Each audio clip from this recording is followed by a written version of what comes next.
So welcome you all. So today we have with us Professor Somrita De Mondal. Madam, welcome you in this international series. So very short introduction that Dr. Somrita Mondal is an assistant professor at Durgapur Government College, WBES. Dr. Mondal is a young researcher. She has a number of publications in reputed journals across the globe. And we are lucky to have her here for her presentation. I hope our students will be benefited from her lecture. So over to you, ma'am, for your presentation. Thank you very much. Thank you so much, Dr. Mondal. Am I audible? Yes, you are.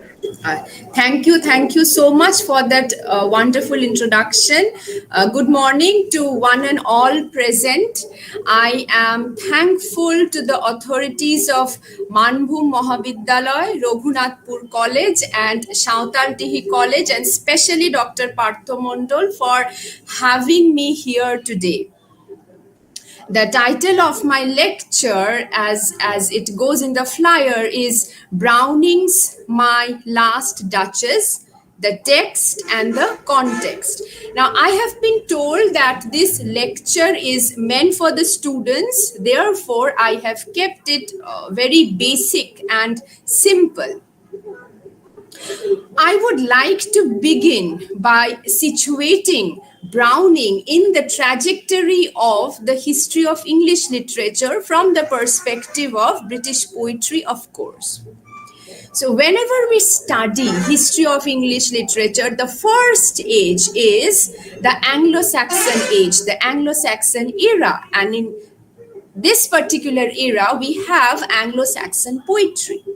Anglo-Saxon poetry is followed by Middle English poetry. Then, in the 14th century, we have Chaucer. After Chaucer, in the Elizabethan era, we find a predominance of the sonnet forms. And we have sonneteers like Sidney, Spenser, Drayton, Constable, so on and so forth. Then in the Jacobean era, we have John Donne, the leading metaphysical poet. And the Jacobean era is followed by the Caroline era and the Interregnum. And John Milton is a prominent name in this particular period, the Caroline age and the Interregnum. The Interregnum is followed by Restoration. The Restoration age, we all know that monarchy got restored in 1660, and Dryden is the prominent figure in this particular age, the Restoration age. It is also known as the Age of Dryden. The Age of Dryden is followed by the Augustan era, which is also called the Age of Pope. And together, the age of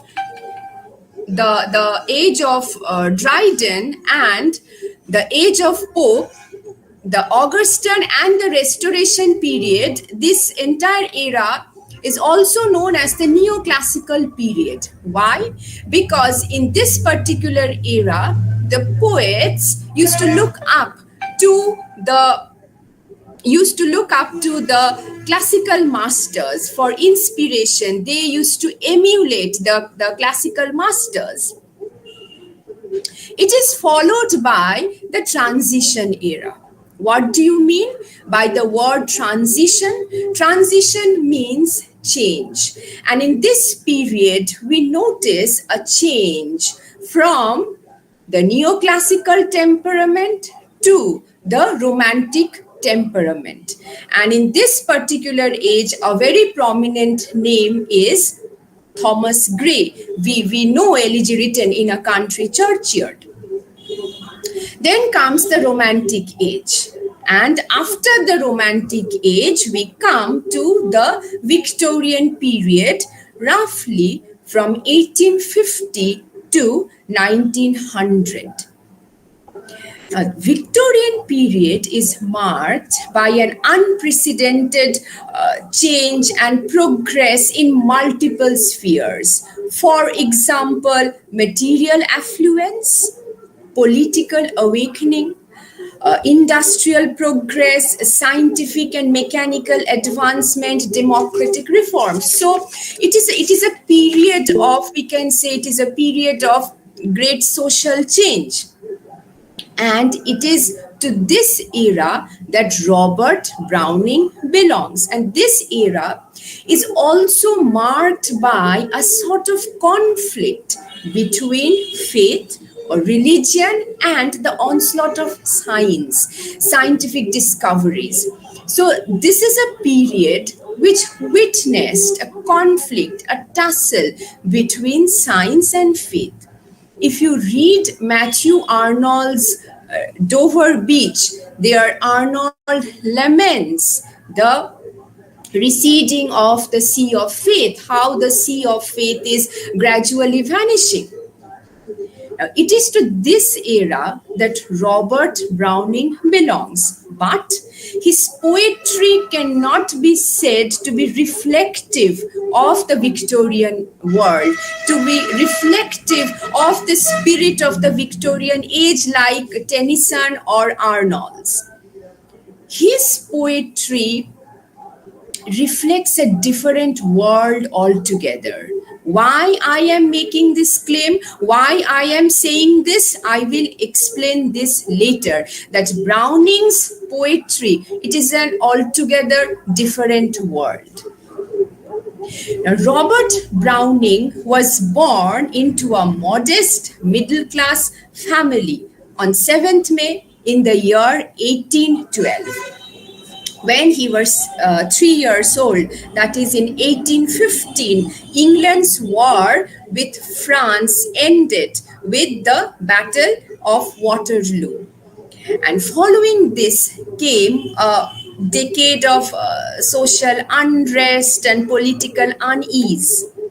But the village of Camberwell, where the Brownings lived, it was located 3¼ miles south of central London, and it was in many ways a very secure place, a secure and quiet environment.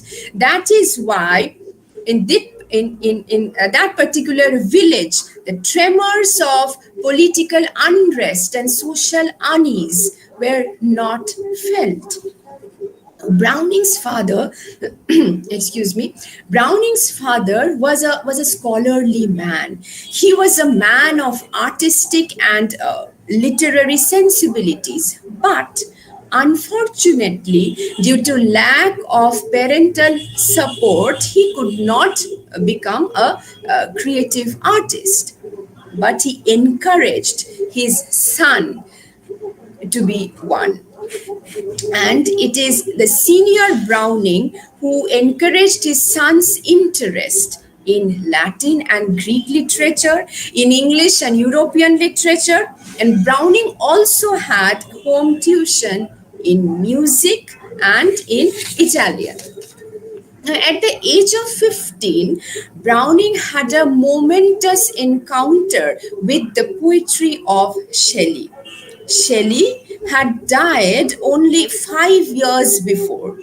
Though he had enjoyed the poetry of Byron since he was a boy, the poetry of Shelley had a much profounder impact, so much so that he also started emulating the attitude of Shelley. For instance, his atheism, his political radicalism. And Browning's first published poem, Pauline, in 1833, has Shelley as a very crucial presence. It is it is a long introspective poem. But gradually, with time, he distanced himself from the influence of Shelley and he developed a style of his own.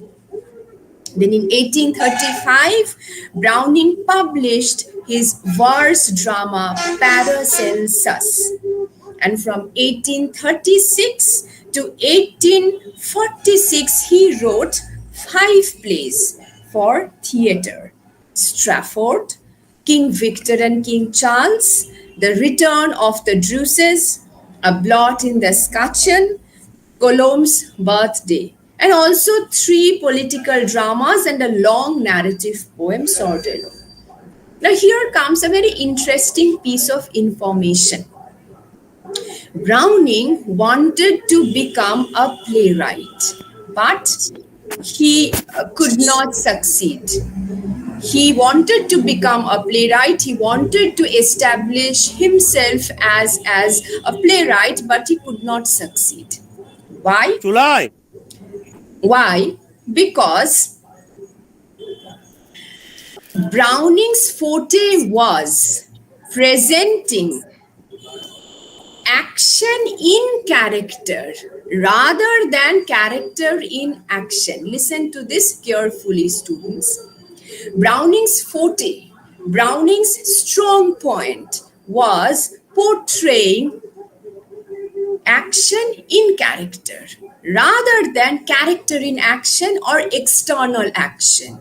His strong point was portraying the drama happening within the psyche of the characters, the psychic drama, whatever is going on inside the psychic arena of the characters, much more than external action. Now, drama is a literature of action. The audience expects to witness action on stage, to witness external action on stage. But that was Browning's lacuna. He was not that proficient in presenting external action. Right. But the interesting thing is that this lacuna helped Browning to master the art of dramatic monologue. The same lacuna, the same inability which made Browning, which made Browning an unsuccessful practitioner of drama, helped Browning to master the art of dramatic monologue. And this psychic drama, this psychological introspection is the hallmark of Browning's dramatic monologues. Browning was specially interested in the scientific study of evil, of minds that have a criminal bent, of characters who have certain abnormal propensities. There are ample examples. For example, Porphyria's lover. I don't know if you have read the poem or not, but in Porphyria's lover, do you know what happens? Porphyria's lover murders Porphyria, kills Porphyria at the moment of physical intimacy, because he thought that by doing that, he would be preserving, he would be freezing the moment of their love. He would be eternalizing their love. So this is his viewpoint. And therefore, Porphyria's lover murders Porphyria. Then also, there is another example, Duke of Ferrara from My Last Touches. He murders his wife. Why? Because he felt that his wife is too courteous. She smiles at everyone. Therefore, he took measures, and then, as he declares, all smiles stopped together. Then we also have Fra Lippo Lippi. Fra, a friar, a priest. He belongs to the monastic order. And one day, he gets caught during his nighttime adventures. He was roaming about in the red light area, and he gets caught by the police. Then there is Andrea del Sarto. Andrea was an artist, but he was not morally transparent. He was a morally corrupt person, and he misappropriated the funds of his patron. So you can understand from these examples that Browning loved to deal with characters who had certain abnormal propensities or criminal bent of mind. This also suggests another thing, that Browning was not a shallow optimist as was the criticism against him. Rather, Browning was very much aware of the presence and predominance of evil in this world. All right. So while he struggled to establish himself as a dramatist, he incidentally or just tangentially to his primary project of writing dramas, he produced two works. What are they? Dramatic lyrics in 1842 and dramatic romances and lyrics in 1845. The irony is that though these works were not his primary focus, though drama was Browning's primary focus, today we appreciate Browning more because of these works rather than his dramas. So this is the irony and this is the interesting aspect of his life. And dramatic lyrics published in 1842, dramatic romances and lyrics published in 1845, dramatis personae and men and women. These volumes contain the best of Browning's poetry written in the dramatic mode. When Browning was struggling to establish himself as a dramatist, he made two early trips to Italy. And it served actually, or these served as holidays, a sort of respite from the tough times that he was experiencing trying to establish himself as a playwright. Italy is uniquely important to Browning's life and his career, his career taken as a whole.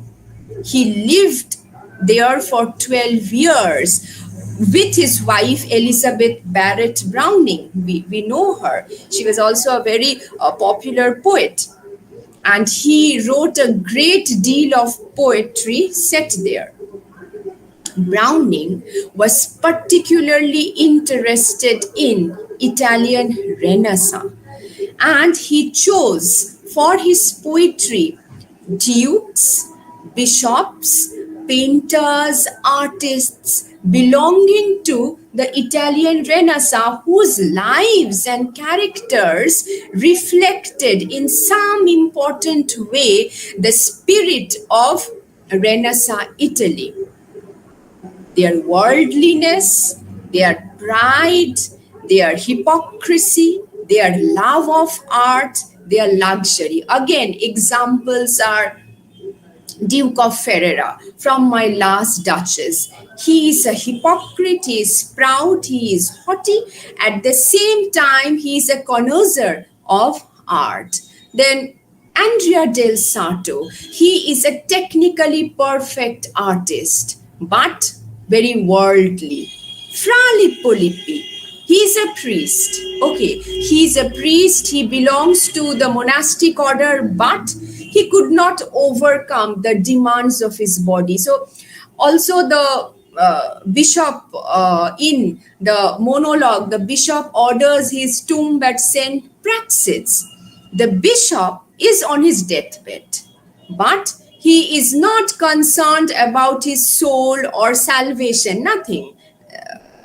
No concern like that, but rather he is more interested in his tomb, in its decoration. So it shows his worldliness. So Browning's characters represent the spirit of Renaissance Italy, its worldliness, its pride, hypocrisy, love of art, luxury, so on and so forth. That is why I mentioned in the beginning that Browning's world is a different world altogether. It is not Victorian England but it is Renaissance Italy. Okay, so even his first trip had an enormous impact on Browning, though he was there only for a month. He sailed from London in early April 1838 and arrived in Venice in 1st June. His poem, My Last Duchess, and in a gondola, published in the volume Dramatic Lyrics in 1842, can be described as Italian poems. Now, I would like to elaborate on this poetic mode, which is called the dramatic monologue. I have already explained the way Browning mastered, or why and how did he master the art of writing dramatic monologues. Here in this section, I will be elaborating on the features of the dramatic monologue. So these are very important information, especially for the students. The term dramatic monologue was first used by Arthur Littleton, Lyttleton, Arthur Littleton in 1878 in connection with the poems of Robert Browning. But Browning was not the originator or the sole practitioner of this poetic form. Even before Browning, Chaucer, John Donne, and even his contemporary Tennyson used this form. And Browning's achievement lay in perfecting this poetic form. So what are the features? The first one. And students, if you want, you can note these down. The first feature. A dramatic monologue has a first person speaker who is not the poet, a single speaker who does all the talking, single one. That is why it is called a monologue. Mono means one. Therefore, a single speaker who is not the poet, he does all the talking.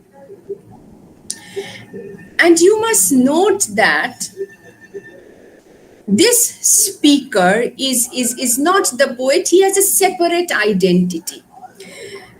The poet, Browning, creates a character, and that character has a separate identity, and he recites the monologue. Now, this is why it is called dramatic, because it adopts the dramatic mode of narration. This is dramatic mode of narration. It is different from a lyrical, subjective narration. That is why a drama is called a drama, because drama has a dramatic mode of narration, where the writer creates characters and the characters do all the talking. All right. So first person speaker who is not the poet, he recites the monologue. This is the first characteristic feature.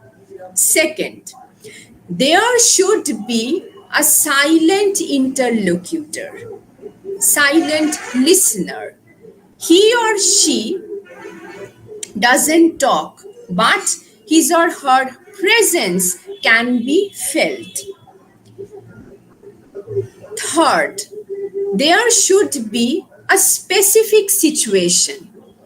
The entire monologue is recited in a particular situation, and the situation is defined. For example, what happens in My Last Duchess? What is the situation? The situation is that the Duke of Ferrara is negotiating for a second marriage, and the silent interlocutor is an envoy who has come from the court of a neighboring count. So this is the situation. What happens in Porphyria's lover? Porphyria has come to meet her lover on a stormy night. That is the situation. What happens in Fra Lippo-Lippi? In Fra Lippo-Lippi, Lippo is caught red-handed by the police while he was roaming about in the red light area of the city. That is the situation, and he gets caught, and at that moment he is forced to justify his action. Andrea's wife is indifferent. His wife Lucretia is very impatient because she wants to go out and meet her lover who is waiting for her. And Andrea is aware of that. And Andrea is uttering the monologue in front of an impatient Lucretia. So these are the situations, and you must remember that the situations and the silent interlocutors are very important, because somehow these silent interlocutors, with their gestures, with their expressions, and also the situations, they determine the content of the monologue. They determine what kind of monologue it will be. The thing is that it is often said that if the situations and the interlocutors had been different, then the monologues would also have been different. So the silent interlocutors and the situations, these are very important for determining. These actually determine, their unspoken demands determine the content and nature of the monologue. Next, dramatic monologue. Browning's dramatic monologues have colloquial language. Next point, the readers in the course of the monologue can also get sympathetically involved with the speaker. So a sort of sympathetic involvement with the speaker is another feature of the dramatic monologue. Again, I will refer to Andrea del Sarto and Fra Lippo-Lippi. When Lippo tries to justify his action in front of the police officer, he says that, look, in that cloistered existence as a priest, I feel very claustrophobic. I cannot get over the demands of my body. So when he utters the monologue, the readers at times might feel sympathetic towards Lippo. And then when Andrea narrates his life, you might get sympathetically attached to Andrea by listening to the story of his life, that such a man who is technically perfect, he could not attain excellence. So you might feel a tinge of sympathy for these characters. So this is another feature, sympathetic involvement with the speakers of the dramatic monologue. Next, and a very important one, an ironic discrepancy between the speaker's view of himself and the larger judgment and the opinion which the readers form about the character of the speaker of the monologue. Let me explain this. Often you will find that in the dramatic monologue, the speaker is trying to give an impression. The speaker is trying to project his point of view. The speaker is trying to give an impression about his nature and character. But the readers might form an opinion about the character of the speaker which can be completely different from the impression that the speaker of the monologue is trying to give. So there arises a sort of conflict, there arises a sort of chasm, a gap between the impression that the speaker is trying to project, the speaker is trying to give his point of view, and the opinion that the readers form about the character of the speaker. My Last Duchess is a very good example, because the speaker, Duke of Ferrara, he is trying to don the mask of magnanimity, that he is a very generous man, he is a very broad-minded man, very undiplomatic. But in the end, the readers understand that he is not like that. The readers form this opinion that he's a very haughty, he's a proud man, he's very self-centered, selfish, and he's a murderer. So there arises a gap, a conflict between the speaker's impression and the judgment, the opinion that the readers form about the character of the speaker, of the monologue. This is a very important characteristic feature of Browning's dramatic monologue. Next, the speaker is not interested in self-introspection. The speaker is not interested in self-analysis. The Duke of Ferrara never tries to analyze his actions. Porphyria's lover, he never tries to analyze his action. Rather, he feels that whatever he has done is pretty much justified because God hasn't said a word. So the speaker of dramatic monologues, they never indulge in self-analysis or self-introspection, and they often present their point of view, their justification of their behavior.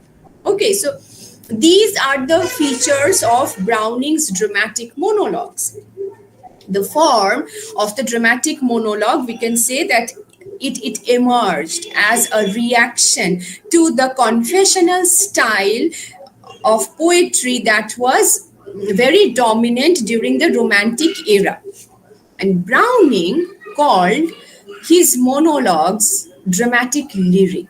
Okay, as is suggested by the title of his volume of poetry, Dramatic Lyrics, if you remember. So Browning used to call them dramatic lyrics. This suggests that these poems were an admixture of the elements of both the dramatic and the lyrical. How? Dramatic, because I have already explained that the speaker is not, the poet is not speaking in his own voice. The poet or Browning is creating one character and the character is doing all the talking. So it is dramatic mode of presentation where the poet is not speaking in his voice. He is not saying like Keats, my heart aches and a drowsy numbness pains my senses, not my, or I, not like that. He is creating a separate character and the character is doing all the talking. He is uttering the monologue. So dramatic mode of presentation. And why lyrical? Lyrical because the character which has been created by the poet, that character is expressing his thoughts, emotions, feelings, just like a lyric. That is why we can say that the dramatic monologue is an admixture of both dramatic element and lyrical element. Okay.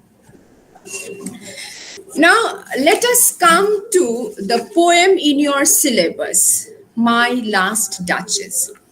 It was first published in 1842. I have mentioned this already in the third volume of Bells and Pomegranates under the title Dramatic Lyrics. Okay.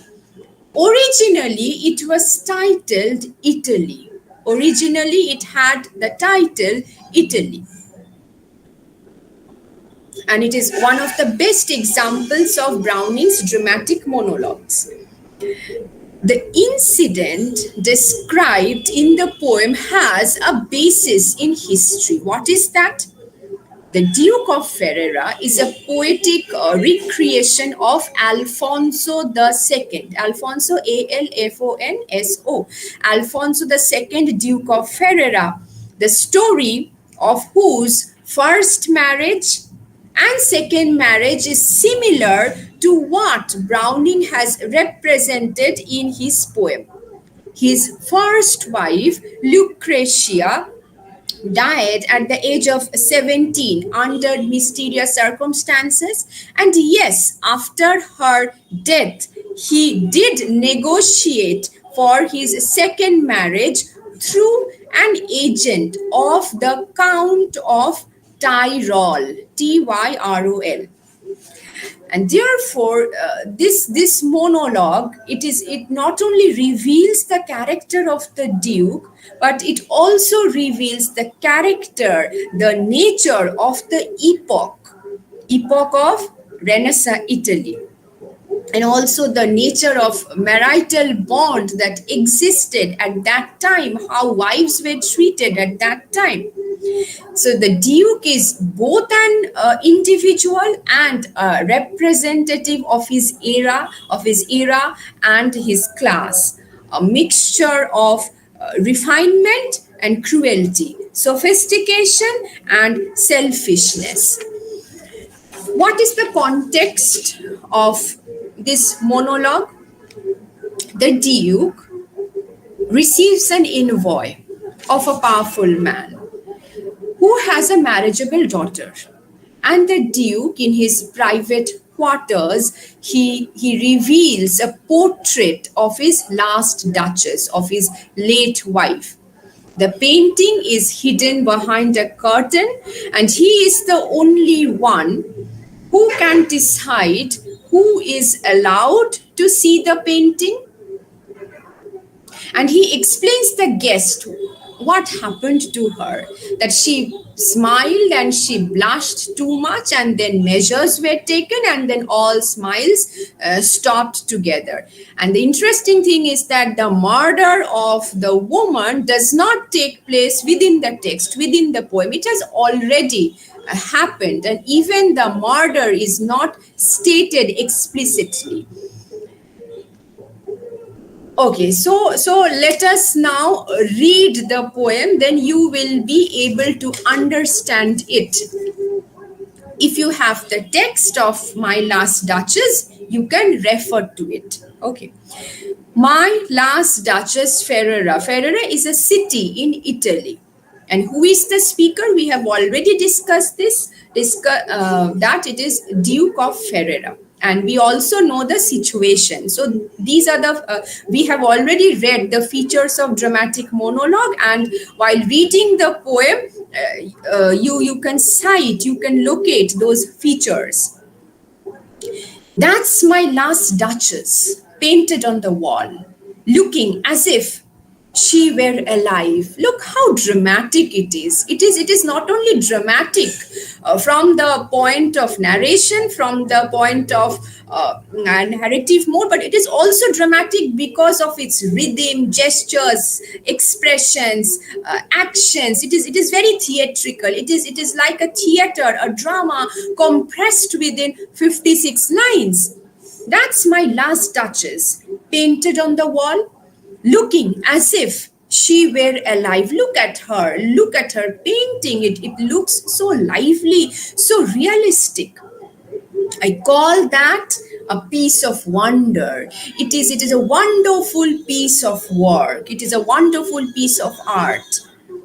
Fra Pandolf's hands worked busily a day, and there she stands. Who is Fra Pandolf? An imaginary artist, a fictitious name.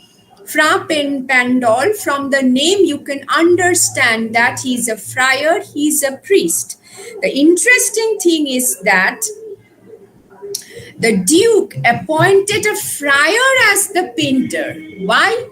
Because we can guess he wanted to eliminate all possibilities of intimacy between the painter and his wife. That is why he hired a friar, a priest, to paint the portrait of the last Duchess. And also he was made to complete that within a day. I said Fra Pandolf by design. For never read strangers like you that pictured countenance.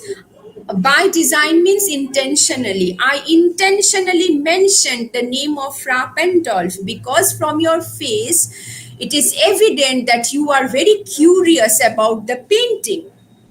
For never read strangers like you that pictured countenance. Pictured countenance means painted face. The depth and passion of its earnest glance. The depth, look at her intensity of expression, how profound her expression is. But to myself they turn. So the strangers, all the guests who visit him, they turn to him with an inquiring look to know more about the painting, its history, its details. But to myself they turn, since none puts by the curtain I have drawn for you but I. And it is mentioned within parentheses, means it is not a part of the main argument. But he mentions this intentionally only to showcase his power, that nobody dares to pull aside the curtain. I have the right to do that. Since none puts by the curtain I have drawn for you, but I. And seemed as they would ask me if they durst, if they dared to. Their face also betrayed their curiosity, but they never dared to ask me the question that how such a glance came there. So not the first are you to turn and ask thus. So you can understand the role of the silent interlocutor. Perhaps he's not saying anything, but from his expressions, it is quite evident that he is very much present there, and his expressions are determining the content of the monologue. It is determining the course of the monologue. Sir, it was not her husband's presence only called that spot of joy into the Duchess' cheek. Perhaps Fra Pandolf chanced to say, her mantle laps over my lady's wrist too much, or paint must never hope to reproduce the faint half flush that dies along her throat. So the Duke says to the envoy, that I know you are very curious to know the reason behind her blush.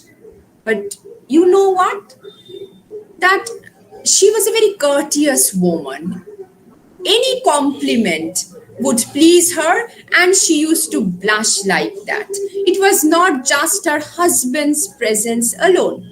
Perhaps, and then he's trying to imaginatively recreate the conversation or the situation or the conversation that perhaps the painter had with the Duchess at that time. He's trying to imaginatively recreate that situation, that scene, that perhaps Fra Pandolf complimented her and said that her cloak, her mantle covers her wrist too much, or perhaps Fra Pandolf complimented her skin tone, her blush, the crimson glow on her cheeks, that paint must never hope to reproduce the faint half flush that dies along her throat. Such stuff, so such compliments, the Duchess thought, are reason enough to smile. She thought, and cause enough for calling up that spot of joy. She had a heart, how shall I say, too soon made glad.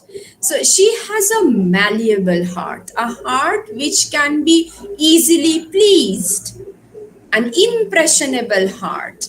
Look how punctiliously he is choosing his words. Ei je bolche? The Duke of Ferrara is saying, a heart, how shall I say? And then he is trying to search the correct word. So he's very punctilious about the diction, about his choice of words. She liked whatever she looked on, and her looks went everywhere. She enjoyed all sights and all sceneries.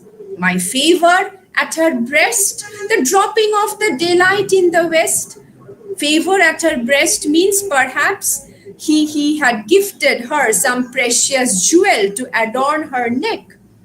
The dropping of the daylight in the west, all the natural sceneries and scenes used to impress her. The bough of cherries some officious fool broke in the orchard for her. The white mule she rode with round the terrace. All and each would draw from her alike the approving speech. So the common sights and sounds of nature impressed her. All the trivial things, everything made her happy. She thanked men, good, but thanked somehow, I know not how, as if she ranked my gift of a 900 years old name with anybody's gift. So the proud and haughty Duke feels that somehow she gives same importance to the gifts of others and the family name that he has bestowed on her by marrying her. He felt that she gives equal importance to both the gifts. Who would stoop to blame this sort of trifling, even had you skill in speech? To make your will quite, which I have not. Look, the Duke is trying to give this impression that he is an undiplomatic speaker. He is not a good speaker. He doesn't know how to use the rhetoric, how to properly use his words. That he is very undiplomatic speaker. But we can understand he is not like that. He is very diplomatic. He is very meticulous and punctilious about his choice of words. Even had you skill in speech, which I have not, to make your will quite clear to such an one, and say, just this or that in you disgusts me, here you miss or there exceed the mark, and if she let herself be listened. So look at the Duke, how proud he is.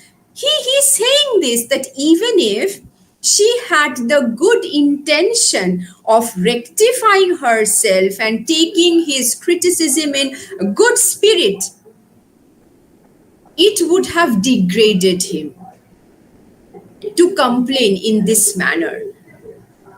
And if she let herself be listened, so not plainly set her wits to yours, forsooth, and made excuse, even then would be some stooping, and I choose never to stoop. Oh, sir, she smiled, no doubt, whenever I passed her. But who passed without much the same smile? This grew, and I could not tolerate. She did not behave in the way I wanted my wife to behave. Then I gave commands, then all smiles stopped together. Look at this tragedy. This something of a serious import is compressed within few lines. I gave commands, then all smiles stopped together. There she stands as if alive. It appears from the speech of the Duke that he is very happy that now he has transformed her from a living human being to an object of art. Look at her. There she stands and she's looking so lively. It is as if this portrait is much more convenient for the Duke because he can now control it. He could not control Lucretia. He could not control his wife when she was alive. Therefore, she has transformed her, she has transmogrified her into an object of art. And it is now this object, this portrait is under his control. So it is more convenient for the Duke. This grew, I gave commands, then all smiles stopped together. There she stands as if alive. Wilt please you rise? We will meet the company below then. So full of drama. So we are done here. Let's go and meet other visitors. Oh, by the way, I have another thing to show you. I repeat, the count your master's known munificence is ample warrant. Okay, but before showing the statue of Neptune, he is mentioning another thing, a very important thing for him, in a very roundabout way. He expresses his wish for a handsome dowry by referring to the generosity of the count. So this once again shows that how cleverly he tailors his speech, how diplomatic a speaker he is. I repeat, the count, your master's known munificence, his generosity is ample warrant that no just pretense of mine for dowry will be disallowed. Though his fair daughter's self, as I avowed at starting, is my object. Nay, we will go together down, sir. Notice, again, he is showing another piece of art from his collection, the statue of Neptune, the sculpture of Neptune. Neptune taming the seahorse. This is very symbolic. Neptune represents the Duke, and just like Neptune is taming and controlling the seahorse, the Duke too, in a similar fashion, he would like to control his wife. So the Duke actually wants that the envoy, the emissary, conveys this message to his would-be wife. He demands total subservience, total deference from his prospective bride, from his would-be wife. Notice Neptune, though taming a seahorse, thought a rarity. It is a wonderful work of art, a rare collection, and I own it, which Claus of Innsbruck cast in bronze for me. Okay, so I hope that you have understood the dramatic monologue and you have managed to locate all the features of dramatic monologue in My Last Duchess. Okay, Parthoda, I am done.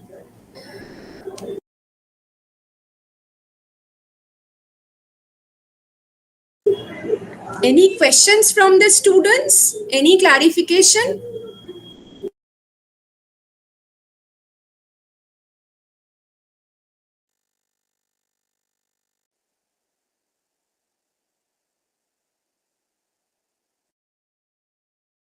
হ্যাঁ, একদম যার কোনো সমস্যা, কোনো অসুবিধা, কোনো clarification, you are free to ask. Please feel free to ask.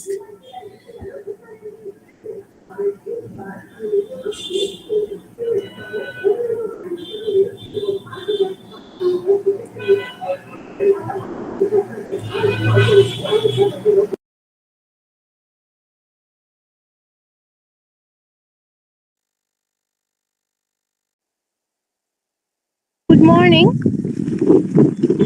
Yes, good morning, Pooja. Yes, ma'am.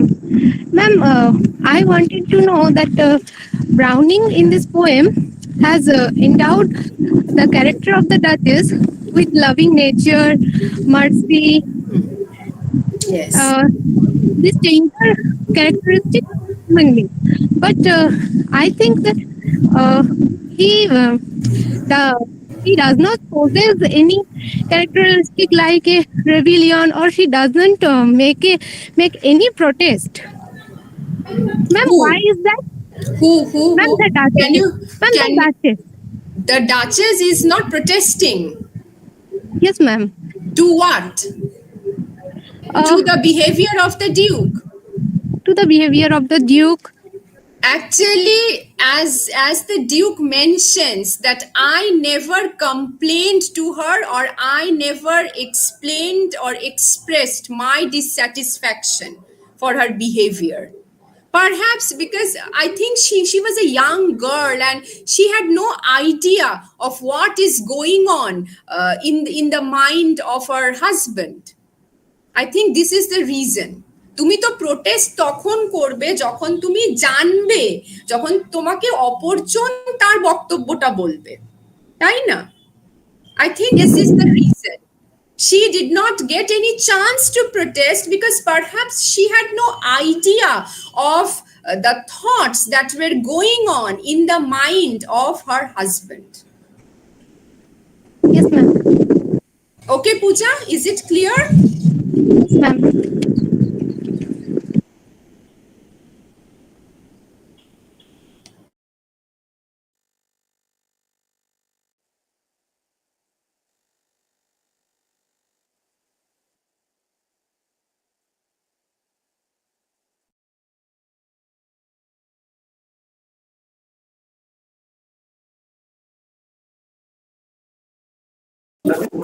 Madam, হ্যাঁ, আচ্ছা একটা রিকোয়েস্ট, মানে আপনি যেটা বললেন ওইটা যদি একটু পুরোটা বাংলা করে বলেন, আমাদের ছেলেদের এইটা একটা ডিমান্ড থাকে। হ্যাঁ, আচ্ছা, মানে যে ক্রিটিক্যাল পয়েন্টস গুলো দিয়ে আপনি ব্যাপারটাকে অ্যানালাইজ করলেন, পুরোটাকে যদি একটু বাংলা করে সাম আপ করে দেন ওদের একটু সুবিধা। এটা আমার কাছে এই মানে সেশনের পরে বহু রকম ফোন আসে আর কি। হ্যাঁ, আচ্ছা, ঠিক আছে, আচ্ছা, ঠিক আছে, আমি চেষ্টা করছি, but do I have time? হ্যাঁ, you have because Okay. our next session will start at 11:30. Okay. But before that, let me read this question. How does Robert Browning's portrayal contribute to discussions about misogyny and gender dynamics in the poem?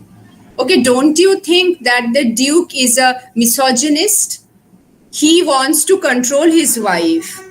He wants his wife to behave in the way he would like his wife to behave.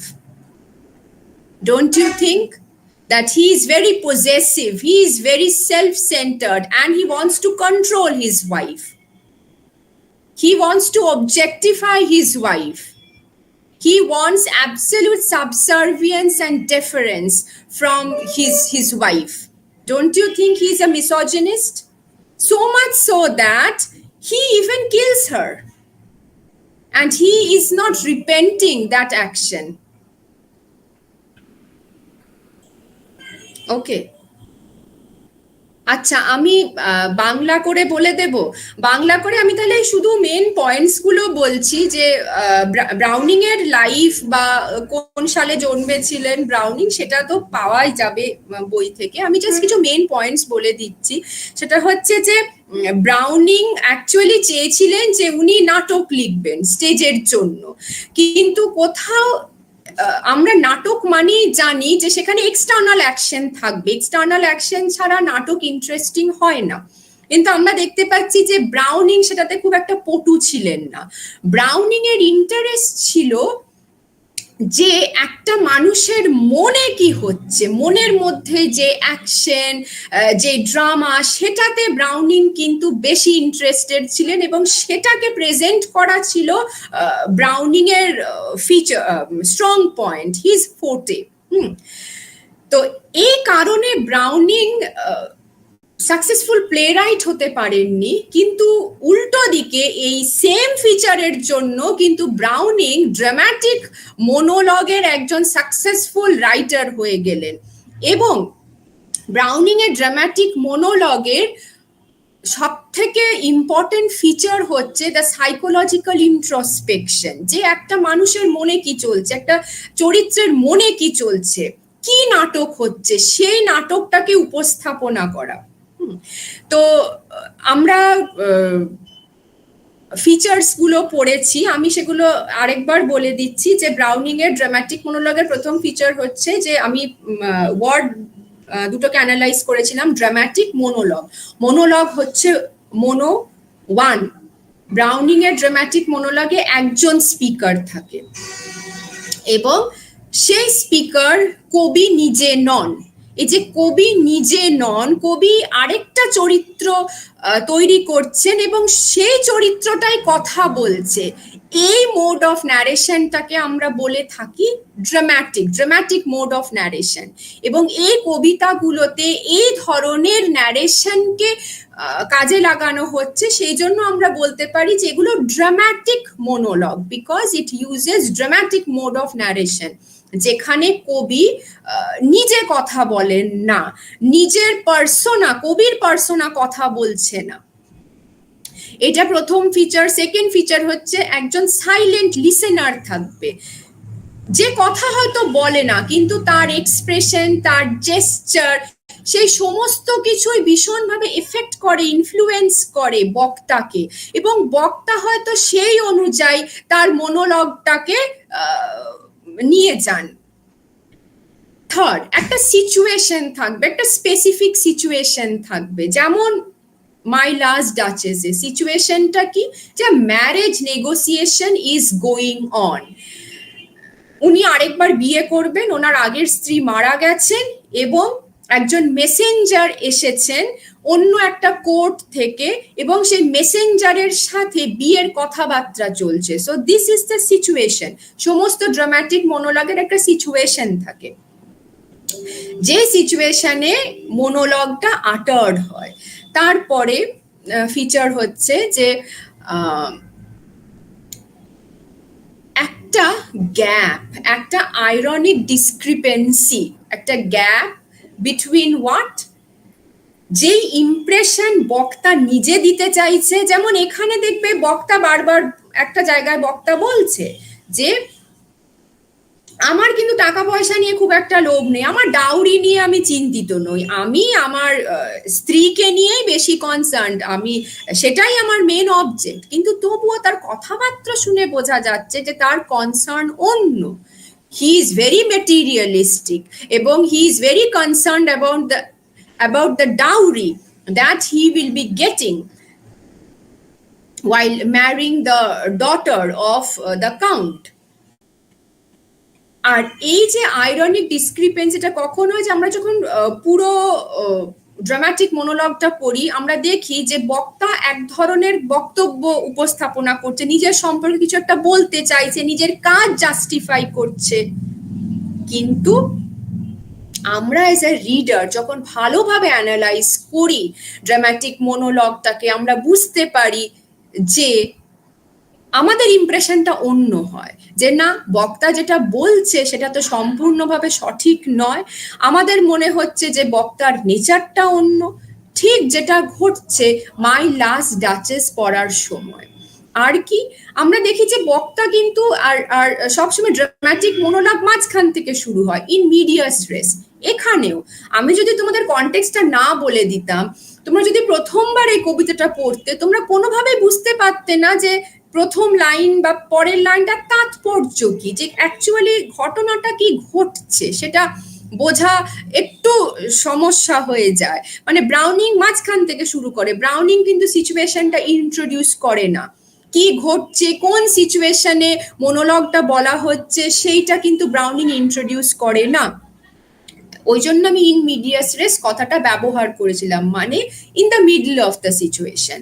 আর সবার শেষে আমরা দেখতে পাচ্ছি যে যারা বক্তা, Browning এর dramatic মনোলগের যারা বক্তা, তারা কোনোভাবেই কিন্তু সেলফ ইন্ট্রোস্পেকশন, সেলফ অ্যানালিসিস, আচ্ছা আমি এই কাজটা করেছি, এটা ঠিক হয়েছে না ভুল হয়েছে, সেটা নিয়ে একদমই চিন্তিত নয়। রাদার তারা সবসময় নিজের কাজ জাস্টিফাই করছে। ফ্রা লিপোলিপি জাস্টিফাই করছে নিজের কাজ, অ্যান্ড্রিয়া নিজের কাজ জাস্টিফাই করছে। এখানেও আমরা দেখতে পাচ্ছি ডিউক অফ ফেরেরা, সে একদমই চিন্তিত নয়, তার মাথায় এই ধারণাটাই নেই যে সে ভুল করেছে। What he has done is actually a murder, he has committed a sin, he has committed a murder. না, খুব ক্যাজুয়ালি কিন্তু বলছে যে দেখো আমার স্ত্রী এরকম করতো, সে সবাই তার দিকে তাকিয়ে হাসতো, এটা একদম পছন্দ নয়। এবং আমার যে পছন্দ নয় সেটা আমি যে বলবো, সেটা আমার ডিগনিটিকে হার্ট করতো, সেটা আমি তাকে কমপ্লেন করবো যে এই তুমি এটা করো না, ওটা করো না, এখানে তুমি একটু বেশি হেসেছো, এখানে একটু তোমার কম করা উচিত ছিল।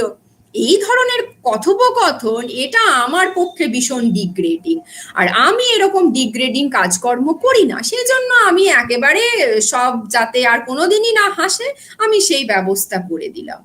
এবং সে আমরা দেখতে পাচ্ছি যে in the course of the monologue সে বারবার নিজের আর্ট ওয়ার্কস দেখাচ্ছে, বলছে যে দেখো কি সুন্দর না পেন্টিংটা, আবার নেপচুনের স্কাল্পচারটাকে দেখাচ্ছে।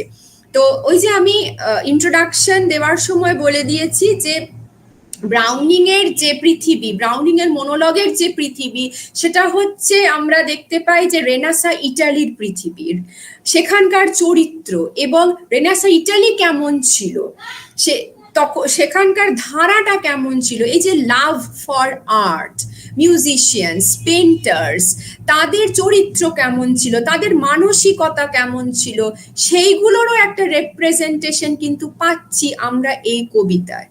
যে এই যে ডিউক একদম একটা perfect representation of Italian renaissance.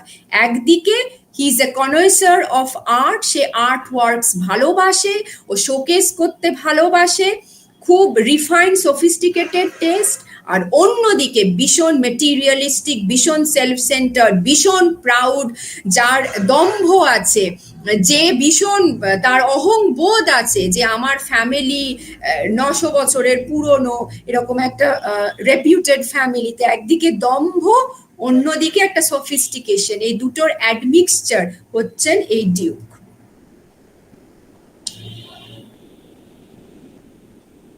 আচ্ছা, বৃষ্টি প্রশ্ন করেছে why does Robert Browning choose to right in the form of dramatic মোনোলগ। এটা আমি প্রথমে এক্সপ্লেন করেছি যে অ্যাকচুয়ালি ব্রাউনিং হতে চেয়েছিলেন ড্রামাটিস্ট, ব্রাউনিং নাটক লিখতে চেয়েছিল স্টেজের জন্য, কিন্তু লিখতে লিখতে উনি তো ওনার লাইফ যদি পড়ো বুঝতে পারবে যে উনি খুব স্ট্রাগল করেছিলেন, কিন্তু কোনোভাবেই উনি সাকসেসফুল ড্রামাটিস্ট হতে পারেননি। তার কারণটা হচ্ছে এই যে ড্রামা হচ্ছে it is a literature of action, মানে আমরা যখন ড্রামা আমরা স্টেজে দেখি আমরা এক্সপেক্ট করি যে আমরা অ্যাকশন দেখব, কিন্তু কোথাও ব্রাউনিং ওই অ্যাকশনটাকে ঠিক পোট্রে করতে পারতো না।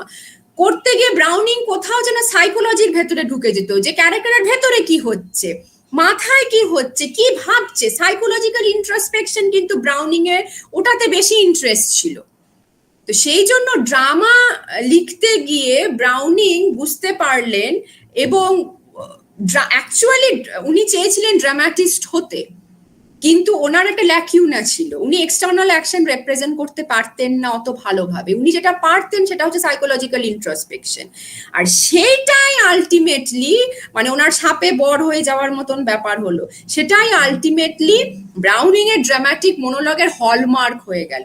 এবং তুমি দেখবে, তুমি যদি এই ড্রামাটিক মোনোলগটা আমি বোঝানোর চেষ্টা করলাম যে it is actually like a drama, যেভাবে অ্যাকশন জেস্চার গুলোকে পয়েন্ট আউট করা হয়েছে, তোমার মনে হবে যে একটা drama within the canvas or within the scope of 56 lines. And why is this form referred to as dramatic? আচ্ছা, তোমাদের প্রথমে এটা বুঝতে হবে যে ড্রামাটিক মোড অফ ন্যারেশন কাকে বলে। দেখো, কিটস ওড টু আ নাইটিঙ্গেলে বলছে যে my heart aches and a drowsy numbness pains my senses, my. তুমি বুঝতে পারছো যে Keats is speaking in his own persona, উনি নিজেকে রেফার করছেন in a confessional style. It is a subjective mode of expression, আমি, আমার ভালো লাগছে না, আমার কষ্ট হচ্ছে, আমার মনে ভীষণ ব্যথা, আমি। এটা হচ্ছে confessional style, subjective mode of expression, যেটা আমরা লিরিকে দেখতে পাই, আমরা রোমান্টিক এজে দেখবে এই ধরনের কবিতা লেখা হচ্ছে। কিন্তু ড্রামাটিক মোড অফ এক্সপ্রেশন কি? যখন শেক্সপিয়ার নাটক লিখছেন, শেক্সপিয়ার নিজে চরিত্র তৈরি করছেন, সেখানে কিন্তু কোনো চরিত্র শেক্সপিয়ার নয়, শেক্সপিয়ার অন্য চরিত্র তৈরি করছে, সেই চরিত্রগুলো কথা বলছে। এইটাকে বলছে dramatic mode of presentation, dramatic mode of narration. এই কবিতাতে যেটা হচ্ছে, এখানে কিন্তু কোথাও ব্রাউনিং এর নিজের পার্সোনাকে পাবে না। Browning is creating another character like Duke of Ferrara, like Andrea del Sarto, like Fra Lippo Lippi, and they are talking, they are uttering the monologue. So this form of narration is called the dramatic mode of narration, where the poet or the writer doesn't speak in his or her own voice. When he creates another character and that character speaks, that character is a different character. That character is not the poet. তোমরা যখন মাই last duchess এর answer লিখবে তখন তোমরা কিন্তু কখনো বলবে না যে Browning is saying this, Browning is saying that. না, তোমাদের কি বলতে হবে? The Duke of ফেরেরা is আটারিং the মোনোলগ, the Duke of ফেরেরা is negotiating his second marriage. This is called the dramatic mode of presentation, the dramatic mode of narration. It is different from the lyrical, confessional, subjective mode of narration. The poet is not speaking in first person voice. এটা সবাইকার কি clear হয়েছে? আর কারুর কোনো প্রশ্ন আছে? আচ্ছা, বৃষ্টি, why did Fra Pandolf worked busily at day? আচ্ছা, অ্যাকচুয়ালি আমরা বুঝতে পারছি যে এই the Duke of Ferrara, he is very possessive. He was very possessive and also very insecure kind of person. That is why perhaps he instructed that the painter should complete the assignment within a day so that he can eliminate all possibilities of intimacy between the painter and the Duchess. যত দিন যাবে তত তো কোনোভাবে painter আর duchess হয়তো কনভারসেশনে লিপ্ত হবে, তাদের মধ্যে একটা ইন্টিমেসি তৈরি হতে পারে। যাতে না হয়, সময়টাকে ওই জন্য ভীষণ তাড়াতাড়ি কাজটা শেষ করে যেন চলে যায় ফ্রা প্যান্ডলফ একদিনের মধ্যেই, to eliminate all scope of possible intimacy between the Duchess and the painter. Choitali, is it all right? বুঝতে পারলে? আচ্ছা, Manoj, what is the significance of the last 3 lines in my last Duchess? Significance, this Neptune taming the seahorse. Neptune taming the seahorse. Neptune is a symbolic representation of the Duke. Just as Neptune is taming the seahorse, Neptune is the Roman god of sea. Just as Neptune is dominating the seahorse, in a similar fashion, the Duke would like to dominate his wife. Perhaps in a roundabout way, he is giving this message to the envoy that he demands from his wife total subservience, and perhaps he wants that the envoy should convey this message to his would-be wife. This is the significance of the statue of Neptune taming the seahorse. The Neptune represents the Duke who would like to control his wife, just like the god of sea is controlling, is taming the seahorses. Manoj, have I made myself clear? Yes, ma'am. আর কারুর কোনো প্রশ্ন আছে? এই কারু কোনো প্রশ্ন থাকলে বলো, বাংলা করে জিজ্ঞেস করো, একদম নির্দ্বিধায় জিজ্ঞেস করো। Excuse me, ma'am. Yes, Ohona, yes. Ma'am, how does Brownie explain the character of Duke? How does Browning explain the character of the Duke? Through his monologue, from the way he says that my wife, my last wife, he had a very malleable heart, a heart too easily impressed. She used to smile at everyone. And he says that it became intolerable for me. The moment he is saying these things that I asked, I punished her for this. So from his monologue, his attitude becomes very clear that he is very arrogant, very self-centered, very proud, very selfish, very possessive, very dominating. It is quite evident from his monologue. The character of the Duke becomes very clear from his monologue, very evident from the monologue that he is very possessive. He likes to control his wife. ও চাইতো যে ওর জন্য special কোনো expression থাকুক, যে ওর স্ত্রী ওকে okay thanks জানাবে আরো অন্যভাবে, বাকি সবাইকার দিকে তাকিয়ে যেভাবে হাসে, যেভাবে থ্যাঙ্কস জানায় সেরকম না। কিন্তু ডিউক দেখছে যে তার স্ত্রী সবাইকার দিকে তাকিয়েও যেমনি ভাবে হাসে, ওর দিকে তাকিয়েও সেমনি ভাবে হাসে। এটা ডিউকের অহংকারে খুব লেগেছিল যে আমি কি তার মানে স্পেশাল নই। তার মানে ডিউক যখন এই কথাগুলো বলছে, ডিউকের চরিত্রটা ক্লিয়ার হয়ে যাচ্ছে তো আমাদের কাছে, তাই কি না? যে কতটা প্রাউড, সেলফ সেন্টার, ইগোটিস্টিক্যাল হলে একটা মানুষ এইটার কারণে, একটা সিলি কারণে নিজের স্ত্রীকে মানে মৃত্যুদণ্ড দিতে পারে। So from his মোনোলগ his character becomes very clear to us. Okay, ma'am. Thank you, ma'am. Okay. Acha. Which type of Duke's personality appears to us by the line "a wonder"? Oh, wonder. He is appreciating the artwork. So it shows that the Duke has an eye, or rather he's a connoisseur of art. He appreciates good work of art. So this side of the Duke's character.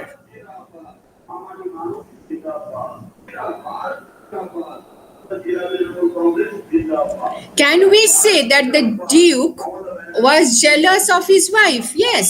Or did he only want to manipulate her? আরে দুটোই। Jealous বললে মানে একদম সহ্য করতে পারতো না যে সবাইকার দিকে তাকিয়ে হাসছে, এবার ওই একইভাবে আমার দিকে তাকিয়েও হাসছে। কন্ট্রোল করতে চাইতো, কিন্তু আমি কন্ট্রোল করতে চাই, আমি তোমাকে শোধরাতে চাই, সেটাও বলতে নারাজ, সেটাও বলবে না। What role does the emissary play in the poem, and how does his presence affect the Duke's storytelling?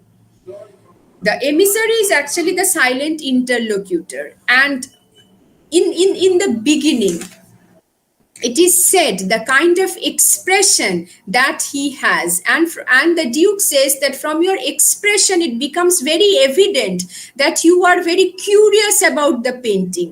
And the moment the Duke notes the curiosity in his face, he starts elaborating on the painting. So this is how the expression of the emissary, the envoy, is channelizing, is determining the course of his monologue. So his expression is giving the Duke an occasion to elaborate on the painting of the last Duchess. All right, Sudipto or Sudipta, I am not sure. What role does Sanjoy? How does Browning address the theme of loss and longing, particularly in relation to the Duke's reminiscences about his late wife and his desire for control over her money? Loss. Is he really repenting the loss of his wife, of his last Duchess? But I do not think so, that he is repenting the loss. Rather, he is very happy. কারণ এখানে দেখো একটা লাইনে বলছে যে look, she stands here, as if now the Duke is very happy that he has managed to transform the Duchess into an object of artwork which he can easily control. I feel that he is not missing his wife.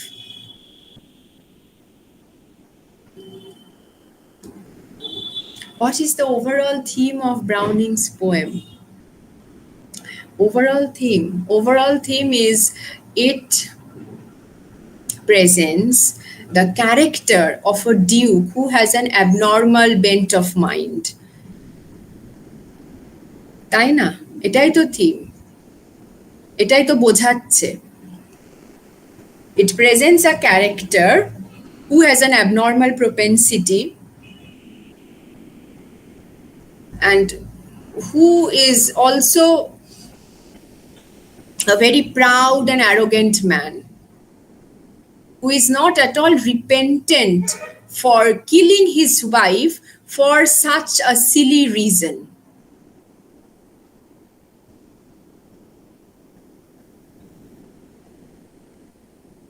Okay. Are Shochin, is this all right?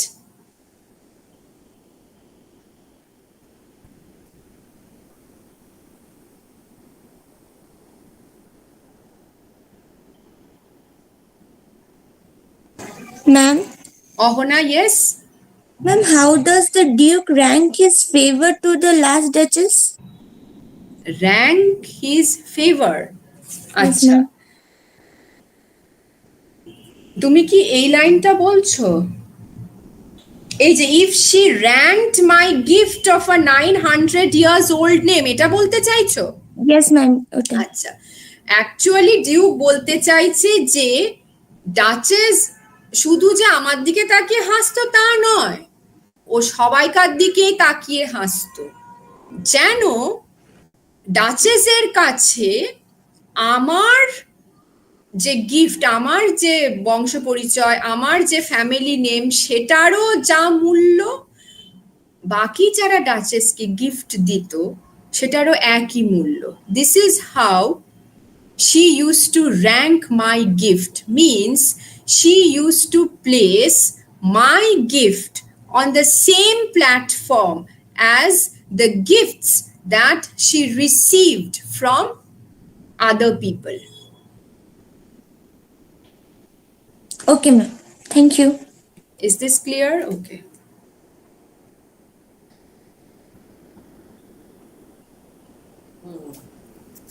I think, there is nothing to ask. Many questions and many answers. Okay. So, thank you, ma'am, for your nice presentation Thank you. and thought-provoking and very engaging lecture. And our students will be highly benefited. So, thank you. You devoted your time and you responded in a very short notice. Thank you so You responded to my request to deliver a lecture. So I will remain ever grateful to you. Thank you very much for your kind cooperation in this international lecture series. So one important announcement that in our next session will begin soon. Professor Kalidas Misra, retired professor from Sambalpur University, is going to join very soon for his presentation. So you don't leave the room. Yes?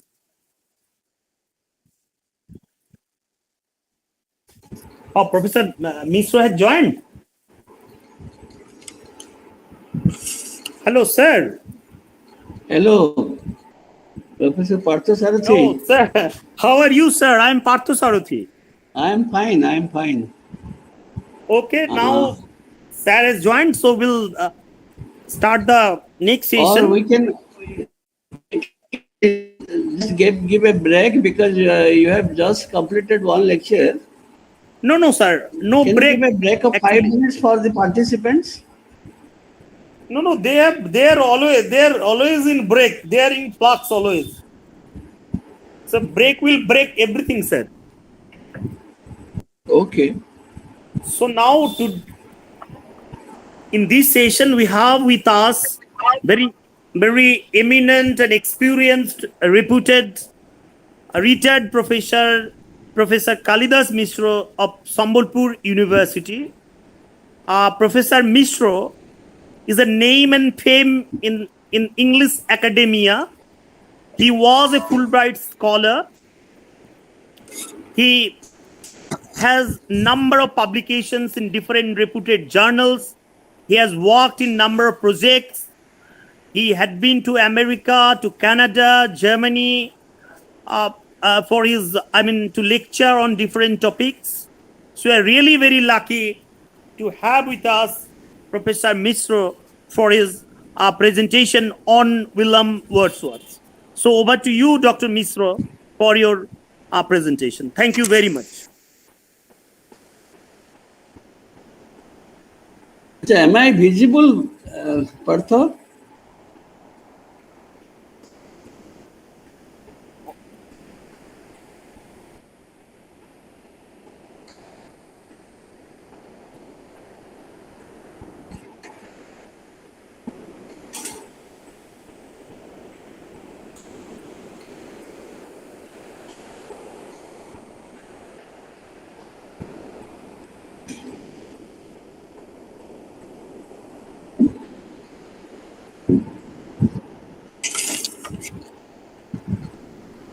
Okay.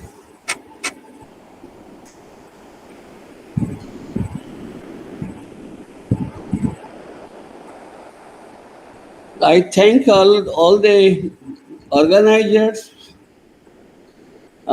especially Dr. Partha Sarathi Mondal and his colleagues from the colleges, the participants. It's my pleasure that I am here before you, and for this particular session I have taken up William Wordsworth's Tintern, and deliberately I have given this title, William Wordsworth, our contemporary. Reading Tintern, I take this cue from another book done by the well-known Polish critic Jan Kot, who published a book in the 1960s. I think it is 64, or Shakespeare, our contemporary. So I have taken this cue and I have just deliberately changed the title, Wordsworth, our contemporary.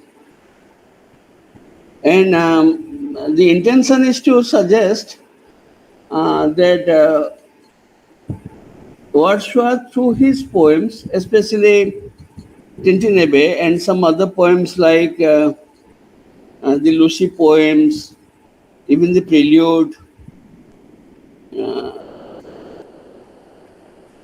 he is addressing the issues and concerns of our time. And what sort of a time that we are living now? We are living through a very difficult time. Some say this is the age of the Anthropocene. Human beings are having a great impact and they are trying to dominate our earth in such a way that it is very difficult to say whether we believe, human beings, whether the earth belongs to us or we belong to this world. The question that is asked, whether the world belongs to us or we belong to the world, whether this planet that we inhabit, whether that belongs to us or we belong to this planet. Does this earth belong only to the humans? You know, the way we behave, our thirst for control, thirst for power is such that we try to control everything. We try to have suzerainty over everything. We want to have control over nature. We want to have a control over the other non-human world. So much so that we forget that the world, our Earth planet, is home to millions of other creatures. It is home to the non-human world, the trees, rivers, so many other creatures who inhabit. We believe that only we belong to this world. And those who are there, we have control over them. And this propensity to have control, have power, it began long ago. And the consequence was, very recently, we passed through this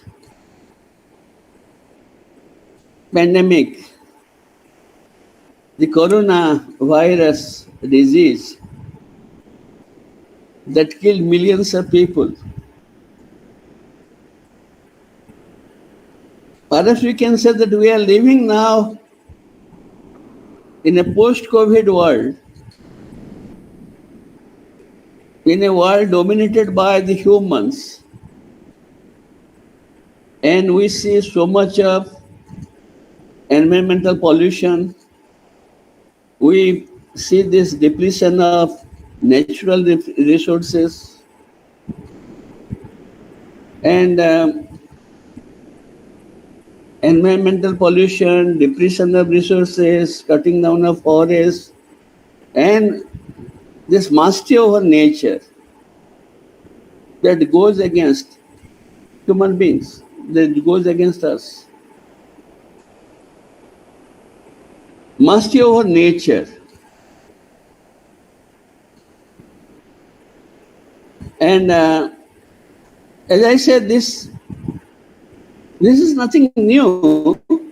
This refers to a particular mindset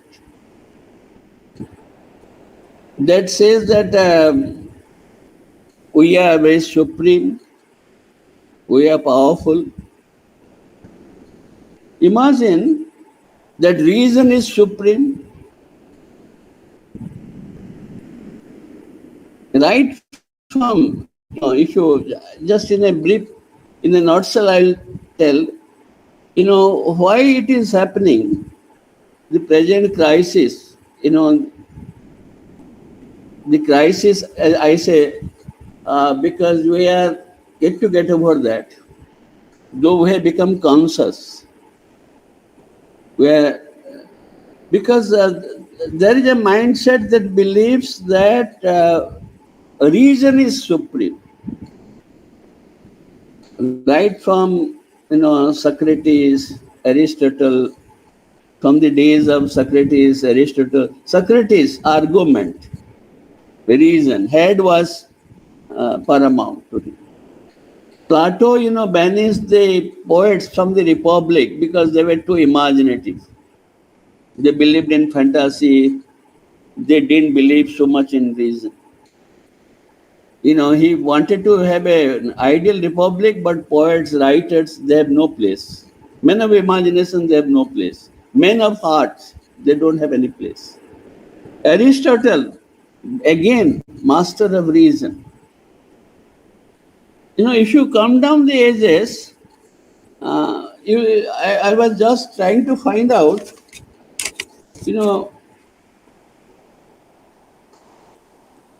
come to the time of the Renaissance, after, Aristotle, after Socrates, Plato, Aristotle, come down the, Francis Bacon, down the ages, and 1561 to 1626, he believed that science with reason as the presiding deity would help in expanding man's dominion over nature. Man wanted to have dominion over nature, and Bacon believed that science should help because it believes in reason. Thomas Hobbes, English philosopher, 1588 to 1679, declared that the world is sum total of the body parts governed by mechanical motion, geometry, mathematics. Again, believed in science. René Descartes, French philosopher, I think, therefore I am. Contemporary of Galileo, Newton, same thing. He was a scientist, a mathematician, philosopher, and he systematized the world into two diametrically opposed realms, realm of the thinking mind and of inert matter. Thinking mind and inert matter. And the thinking self is absolute. Immanuel Kant, German philosopher again, talked about scientific enlightenment.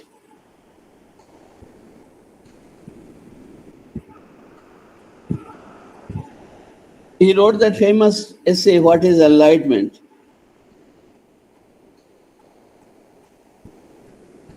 And what about others? Those Enlightenment thinkers that influenced Kant, Voltaire, Rousseau, Montesquieu,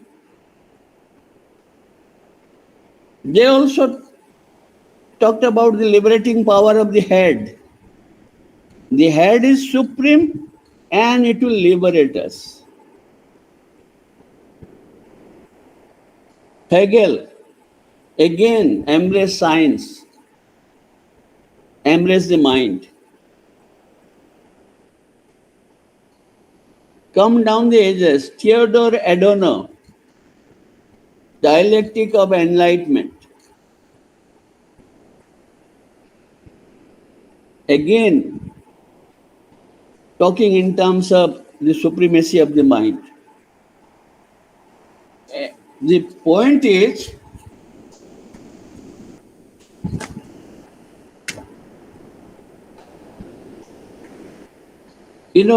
this mindset that believes in the supremacy of reason, supremacy of the self, negates the other.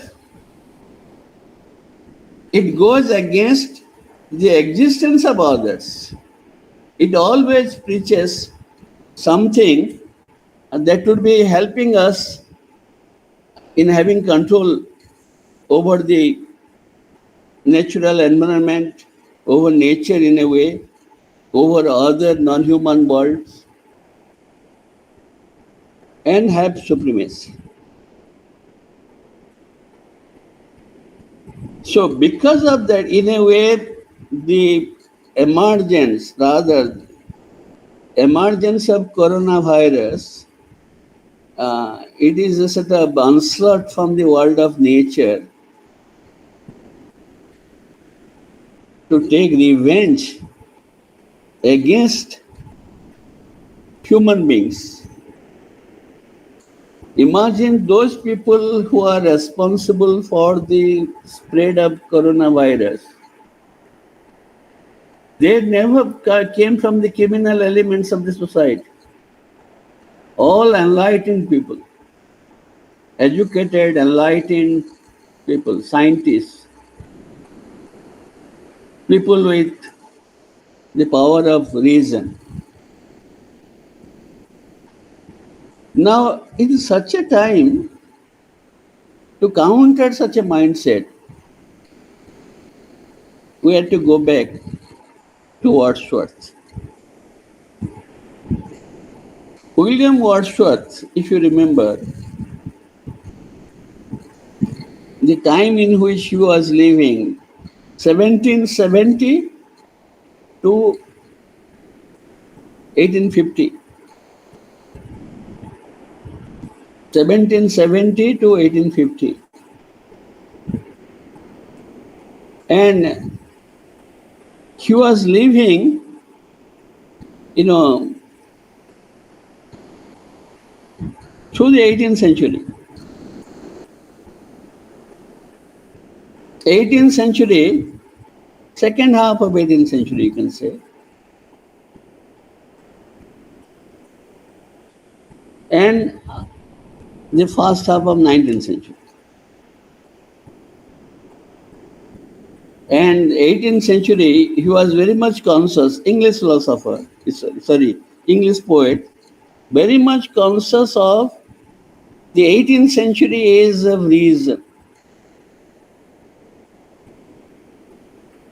Somebody, pointed out our excellent and indispensable 18th century age of reason. Our excellent and indispensable 18th century age of reason. Again, reason is paramount. And everything, if you go through the diction, if you go through the poetic diction of 18th century poets, go through the ways they prescribed, everything was prescriptive.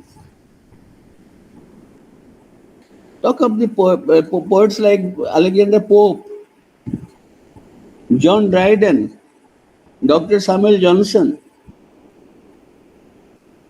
Prescription. And they had, there are, if you go through this 18th century, sometimes it sounds very, different to our ears. Like 18th century poets, they believed, if you are writing poems, there are certain words which you cannot use, should not use. Words which are very familiar, you cannot use that. Words which are very foreign, you cannot use that. Unfamiliar words, you cannot use. And you are a rational being, and that's why your poetry, your writing must conform to the order of the day. It must conform to reason. You can't be so very much, spontaneous in your writings. Spontaneity, poetry writing is an act, it is a deliberate act. It is a deliberate exercise. It is not a spontaneous exercise. So you are conscious that you are composing a poem. You are conscious what are the words you have to use. What is the ideal form? Ideal form, Pope said, heroic couplet. Iambic pentameter. That is the standard. And Pope also, just to suggest the mastery of the self over nature, remember that famous line, the proper study of mankind is man. To study mankind, you have to study man. And there, reason is again becoming very supreme. Yes, coming to the subject matter, you cannot write on anything and everything that you like, because your station in life is superior to that of the station of life of others. Ordinary people and poets. Poets are superior. And poets must be didactic in their approach. They are to impact lessons. poems, writings must be didactic. You should follow through. And even when they were talking about the use of words, like somebody said, you cannot use a word like fish in a poem because it is too smelly. Can you believe it? You cannot use fish because it's too smelly. What you are going to write? No, instead of his, you have to say Finny tribe. Finny tribe. Such diction, even Dr. Johnson, took exceptions to Shakespeare's use of the word knife in Macbeth, because knife is an instrument that is used in a slaughterhouse, violent weapon. Weapon used for violent acts. And like any other poet of 18th century, believing in the power of religion, we know, he questioned Shakespeare's lack of unity of time, place, and action. He questioned so many things. If you go through the preface to Shakespeare, so 18th century, Wordsworth was living through this particular age, was very much conscious. He actually right from the beginning, he had this propensity. Financial condition was not right. If you follow Wordsworth's career through 1870s, early in his life, his mother died. Then after some years, the father died. There were 5 brothers and sisters. And they came under the influence, they stayed with their uncle. Eldest brother helped to some extent. Wordsworth was second. Richard Wordsworth, William Wordsworth, Dorothy, John. Then I think another brother, youngest brother. When one became a member of the East India Company, worked in the East India Company, another brother became a lawyer. Dorothy, as you know, was a constant companion to William Wordsworth. Financial stringency was a problem. And Wordsworth, right from the beginning, there was this expectation when he came to Cambridge that he should be, taking up the career of a priest. Wordsworth was very much against the religious order of the day. He was very much against the politics of the day, very much against the royalist politics of the day, very much a supporter of democracy, very much against the aristocratic temper of the time. John Keats was very much like Wordsworth's literary. And never was very much, so that's why when there was this revolution in France, Wordsworth was very much elated. Bliss was in that dawn to be alive, to be born, and to be alive was very heaven, something like that. I'm quoting from memory. Bliss was in that dawn. French Revolution promised, liberty, equality, fraternity. And Wordsworth was very much having a great stake on the outcome of this revolution. And that is because he was very much in support of the Republican cause, very much against, say, the royalist politics, very much in support of the commoners, ordinary people coming from the say, margins of life, marginalized people. If you go through the titles of some of his poems, and that would also be obvious, and that will clear.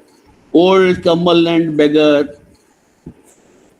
The Leech Gatherer, Solitary Reaper. He had poems on the soldier, the discharged soldier. Poems like The Ruined Cottage. It will be telling about the idiot boy, Michael. All those poems will be telling you about the people coming from the margins of society. So Wordsworth, when he became conscious that he was not trying to fulfill the hopes of the family members, he was not very much towing the political line of the country in which he was living. He was very much having a great stake on the outcome of the French Revolution because he believed that it would bring in liberty, equality, fraternity. And he was thinking of poetry that was not in tune with the 18th century poetry written by the likes of, say, Alexander Pope, John Dryden, Dr. Samuel Johnson, Thomas Gray, who actually was very much this sort of transitional poet. Thomas Gray had made a statement, actually very well-known statement. Thomas Gray actually blended the classical mode and the romantic mode through his poem Elegy Written in a Country Churchyard. Thomas Gray pointed out once in a letter to his friend Richard West that the language of the age cannot be the language of poetry. This is Thomas Gray. The language of the age cannot be the language of poetry. And that's why you cannot use a word like fish, you cannot use a word like knife, you cannot be so very common and ordinary. Simple words, you cannot use. As if, poetry demands something else. And Wordsworth was very much against the diction of the 18th century, poetic diction. So when he was passing through this period writing poetry, he departed from the 18th century tradition. He wanted to write poems which were radically different from the earlier poems written by Pope Dryden and Johnson. And he was thinking in terms of the poetry coming through the heart. Poetry coming through the heart, not the head so much. And to have this experience, to have the feel, he roamed around. He could not complete. He got a BA degree from Cambridge, but then he took time to come to France. He had a walking tour along with his friend. They came to France, they came to Paris, Calais, they came to some other places, roamed around, went to Wales, passed through the Swiss Alps. Walking tour. Romantic poets are great walkers, for your information. At one time, Wordsworth was walking 20 kilometers a day. 20 miles a day. 20 miles will be roughly like, say, 32 kilometers. 32 kilometers a day he'll be walking. And kids at one time had the walking tour of the continent. So Wordsworth also walked a lot. But when he came, one of the reasons of coming to France was to have some sort of knowledge about the language, French language, to develop the vocabulary, to meet the people, and he had this fascination for the French court. He was very much hopeful about the outcome of the revolution. And there in France, actually he fell in love. He was passing through a very troubled time in the sense that he fell in love, a daughter was born. At that time, nobody knew about this. It was never made public. It is said that only in 1916, his affair with Annette Vallon and his relationship with Annette Vallon, the French lady, was made public. Some of his family members knew about this relationship. The daughter who was born, her name was Caroline.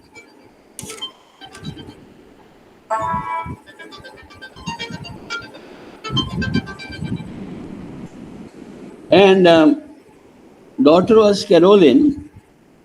So there is some, because that he fell in love, married, daughter was born. No, it was not marriage as such. He didn't marry. Then his financial condition was not very good. And he was living in a country which politics was very much reactionary. And the poetry that he wanted to write was very much against the grain. So all these things were rather making him very tense. Personal front was not going on well because of this relationship with Annette Vallon. The political front was not going on well because he was against the royalist politics of the time. And the poetic front, that was also not going on well because he was trying to go against the mighty tradition of the 18th century masters.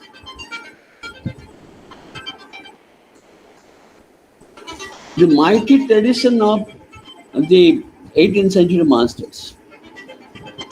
And he wanted to have a sort of radical departure. So that was it. And because of this tense situation, what he wanted, whatever solace, whatever consolation, whatever relief he wanted, he was trying to get it through his walking. It was like a relieving of tension, anxiety.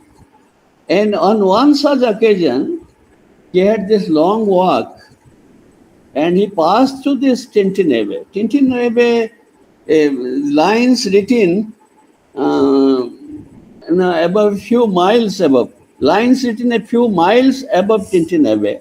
That was on the river, on the bank of the river Wye. And actually, the poem is not about Tintern Abbey. Tintern Abbey was a marker, a cluster of buildings with an abbey and dilapidated buildings.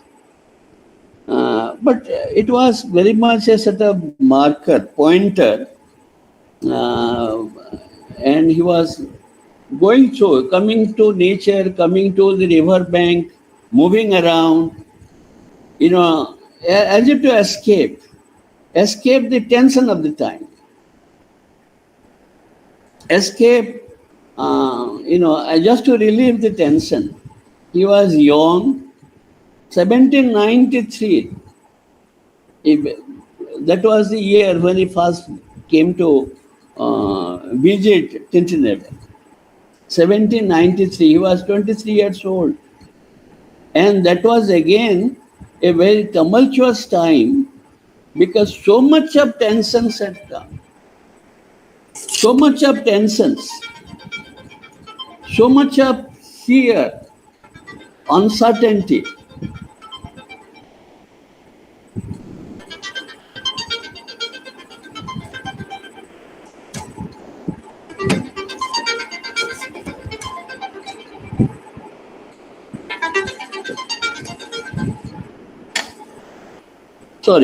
So much of fear and uncertainty and tension because French Revolution, instead of ushering an era of liberty, equality and fraternity, had brought in the reign of terror.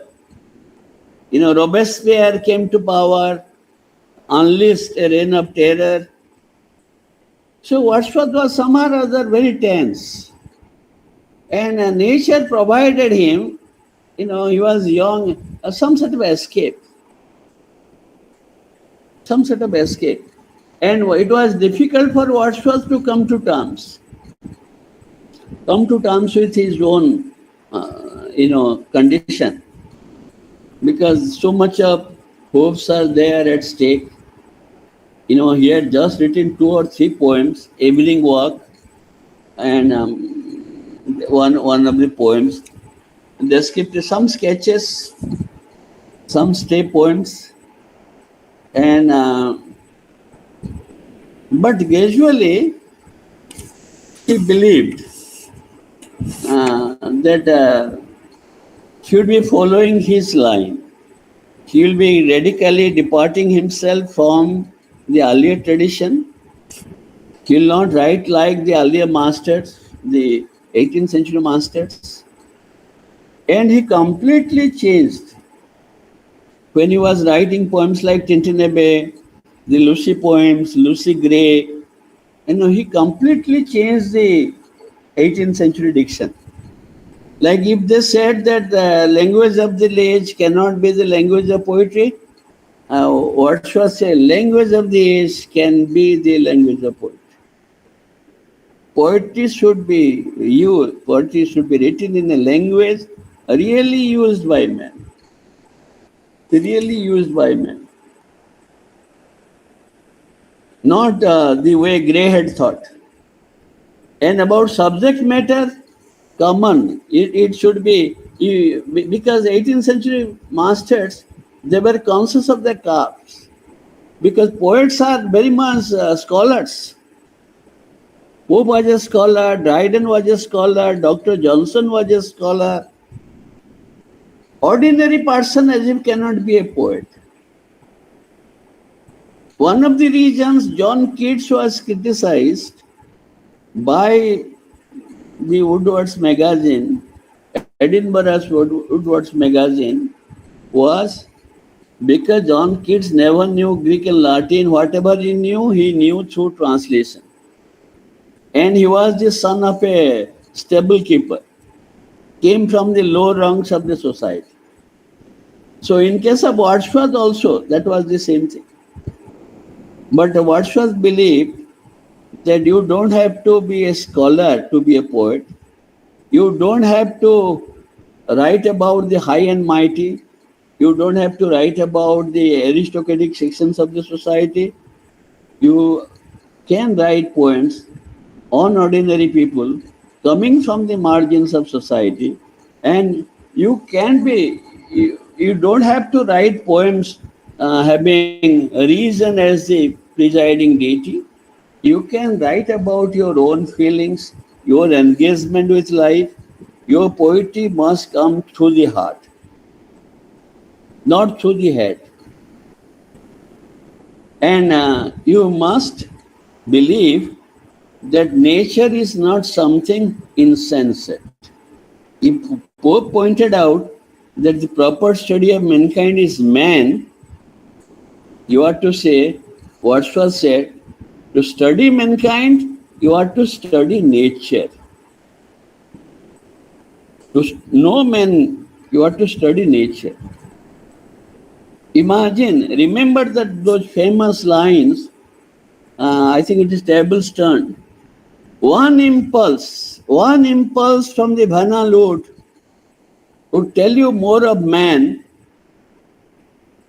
of moral evil and of good, than all the sages can. One breath of wind from the world of nature will tell you more of man, of moral evil and of good, than all the sages can. Imagine that. So you don't have to go to books to know about life. You have to come to nature. That's a mighty statement. And in which way nature will be helping us? You know, if somebody asks us, in which way nature will be helping us? Simply put, can anyone suggest something on this? In which way nature can help us?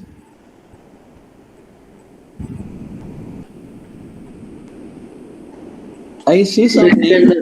It can give us escape from our tension and Anybody worry. can suggest some lines? Something? In which way nature can help us?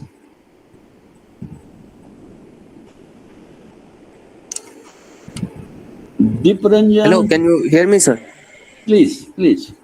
Sir, nature can sort of provide us an escapism from the worries and tensions of the world. Escapism? Escape? Is it a mode of escape? And what more? Yes, Wordsworth did that early in his career. What more? Contemplation too, sir. Contemplation? Anybody else?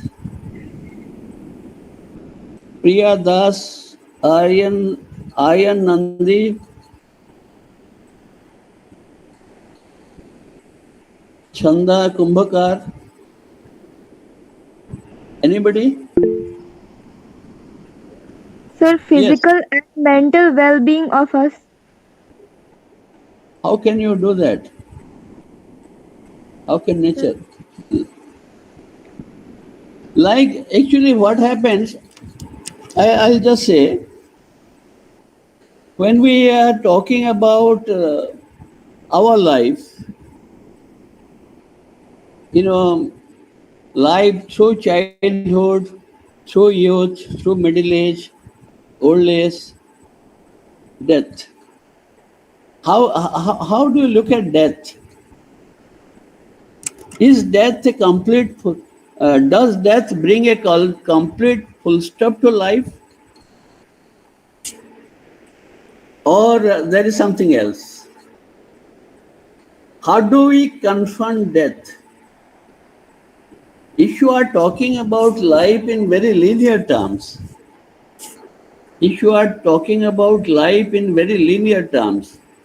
birth and death, in between childhood, youth, middle age, old age, death, morning, evening.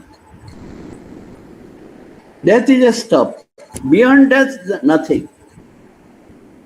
Beyond death, nothing. But if you are talking of death as a point in a circle,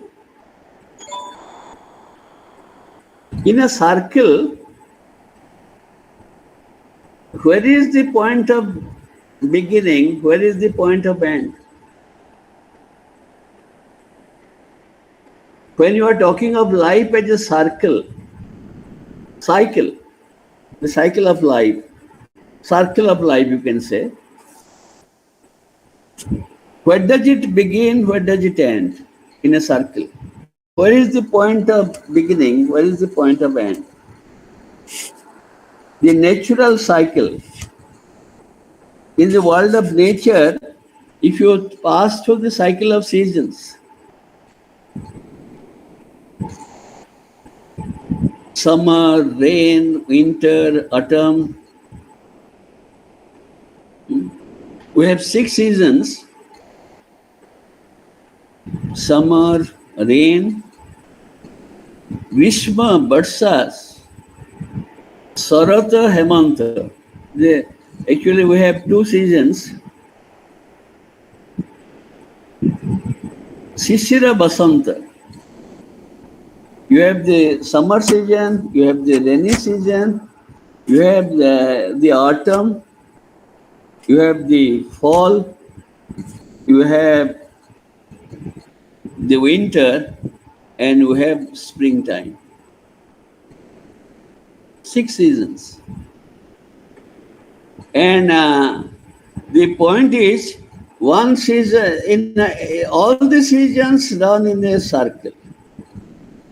All the seasons run in a circle. And in a circle, there is no beginning, no end. Shelley's famous line from put to the west wind: if winter comes, can spring be far behind? One lesson that nature teaches us: if you are passing through the winter of despair, don't worry, because there is always the spring of hope. Spring is not afar. You are passing through the winter. Don't despair. Don't be overwhelmed with sorrow, because the spring is waiting for you. Don't be too elated. Don't be too overjoyous. Don't be overjoyous, because there may be bad times again. Accept spring and winter with equanimity. Accept spring and winter with equanimity, with poise, grace. Nature teaches us to confront life in all its poise, calmness, serenity. And nature is not the sunnier side. Nature has also a similar side, darker side. So Wordsworth, when he came to Tintern, early he was trying to escape.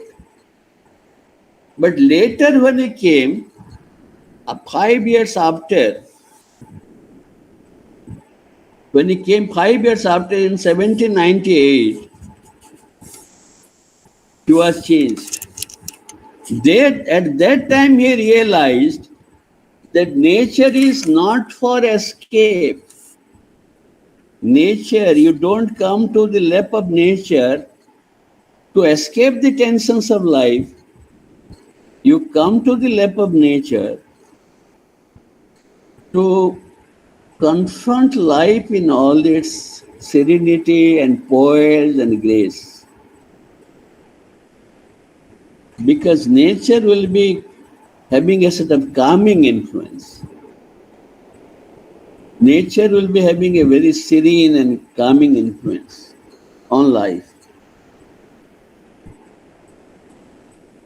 So, how this can be done?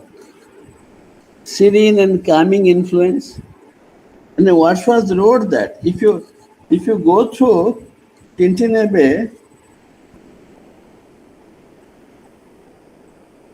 the title is very long.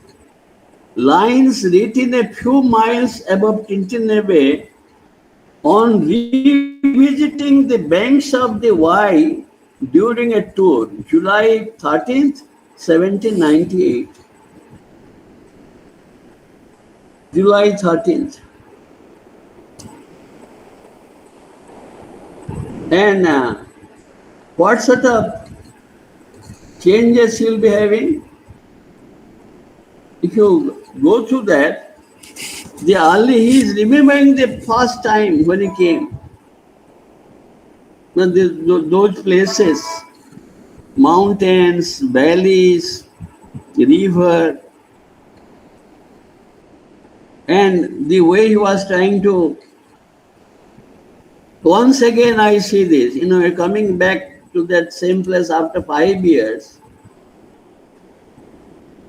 though absent long, these forms of beauty have not been to me as is a landscape to a blind man's eye.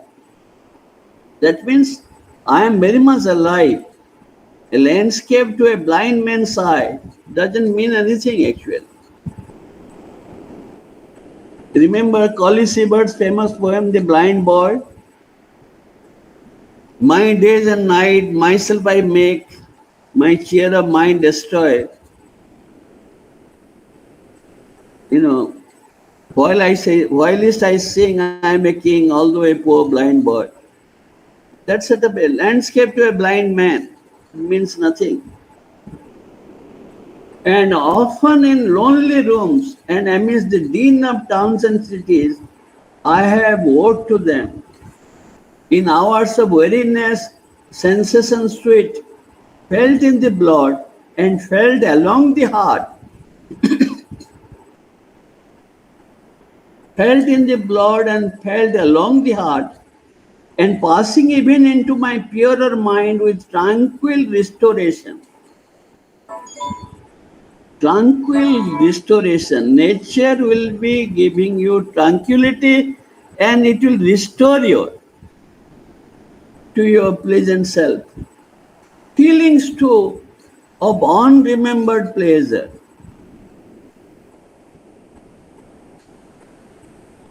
So you are getting something very much restorative, something curative, something very serene. And what more,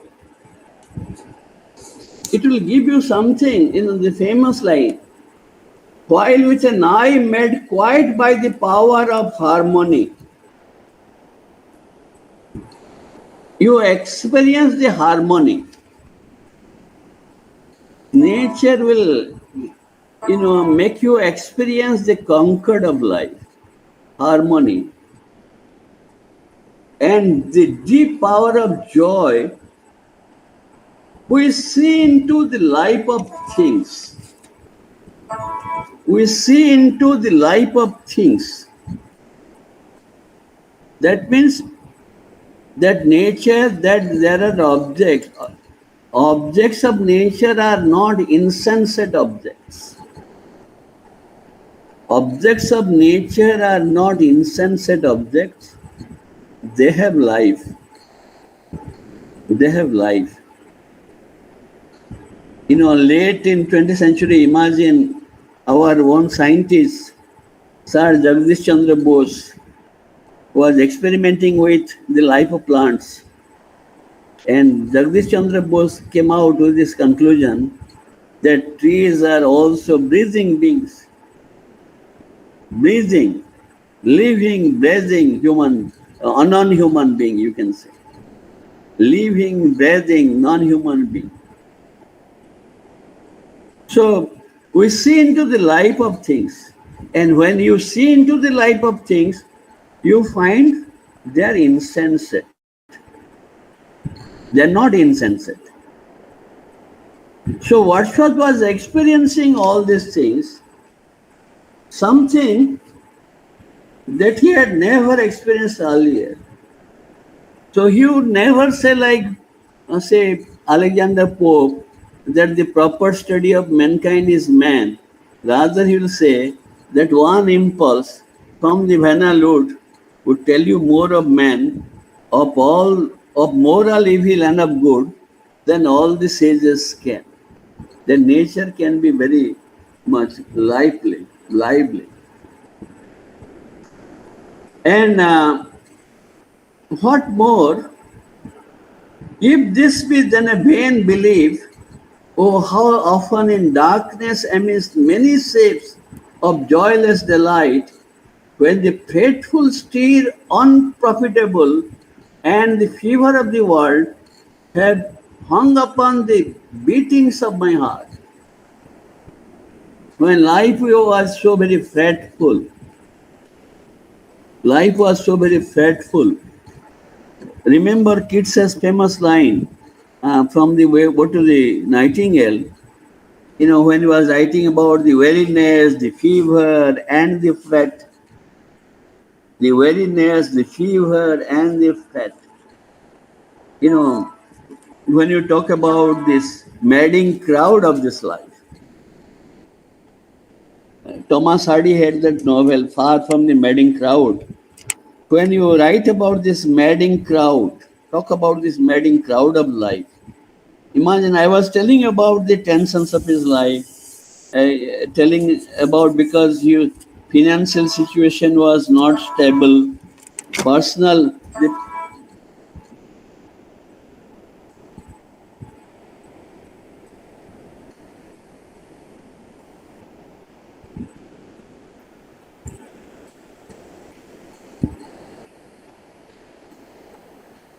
Yeah. The financial situation was not stable. Personal relationship, because he was his lady love was in France, and he was not able to sort it out. And maybe towards the end of 1790s, actually he had a chance to go back to France again to meet, say, Annette Vallon and her daughter. Their daughter Caroline. Dorothy was also there. He welcomed them. At the time, Wordsworth was not married. Only a year or so after that, he would marry Mary Hutchinson. So personal front was not going on well, not stabilized. Financial front was not stabilized. Politically, he was taking a stand that was very much reactionary. And his poetry was very much trying to toe a line that was against the, diction of the 18th century masters. He was having a sort of radical stand. But he stopped that.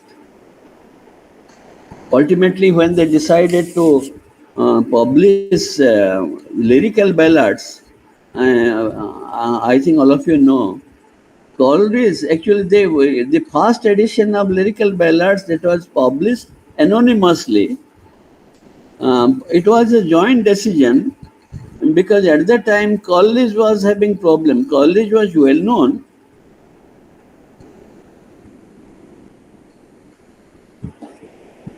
At that time, Coleridge was having some sort of problem, and the sort of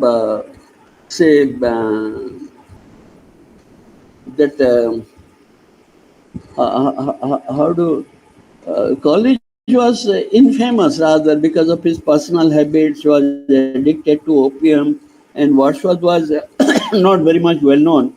And Wordsworth was conscious that all that they will be writing will be going against the tradition of 18th century poetry. They wanted to publish it anonymously. Only after it was received well, so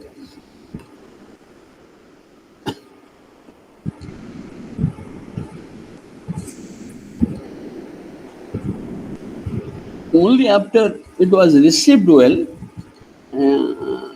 Wordsworth thought of explaining in 1800, in the second edition, of writing a preface. And all through, and as all of you know, in the lyrical ballads, the first poem was, I think, Ancient Mariner, and the last was this Tintern Abbey. By the time Wordsworth had already thought in terms of, thinking in terms of that nature is very much supreme, nature is very much having some sort of a transcendent, status. In nature, Wordsworth deliberately said it is not just the, beneficial not just the sunnier aspect of nature. If you remember, Wordsworth was writing about the valleys, the mountains, the rivers, the trees, the birds. He was also writing about the lightning, the thunder. If you remember that Lucy poem, Education of Nature, 3 years she grew in sun and shower, that is how the poem begins. There nature was trying to teach Lucy, the young girl, and Lucy, their nature meant Lucy shall be learning from the running brook. Lucy shall learn from the fawn. Lucy shall learn from the deer. And also Lucy shall learn from the storms and lightnings. Yeah, there is this, sunnier side, and there is also the darker. Nature embraces both the extremes, embraces the calming aspect, also the threatening aspect. So you have to transcend both. If nature, you are talking about only the brighter side of nature, not the bleaker aspect. So if you are talking about nature as a sort of deity, nature as something, that embraces both, embraces the storms and lightnings and gales, and also the brook. Beauty of the running stream will pass onto our face, something like that. And I forget the line. So nature, here also in Tintern Abbey, the earlier, visit was making him, at that time he was too boisterous, too young, and he was trying to escape. And, there was this dizzy raptures, you can say. But then gradually he was talking that nature has a calmer aspect, it's a calming influence. Nature can sustain, and it will give you some idea about, facing life in all its, equanimity, poise, and grace. How does, yes, there is a question I see. Well, Chakrabarti, how does Wordsworth reconcile the idea of a transcendent deity with the pantheistic belief in the immanence presence of the divine in nature? Now, if you are talking about the divine in nature, the divine is again the one that embraces both, the ugly and the beautiful. The starker aspect of life and also the beautiful aspect of life. That transcends both the contraries, transcends the limitations. And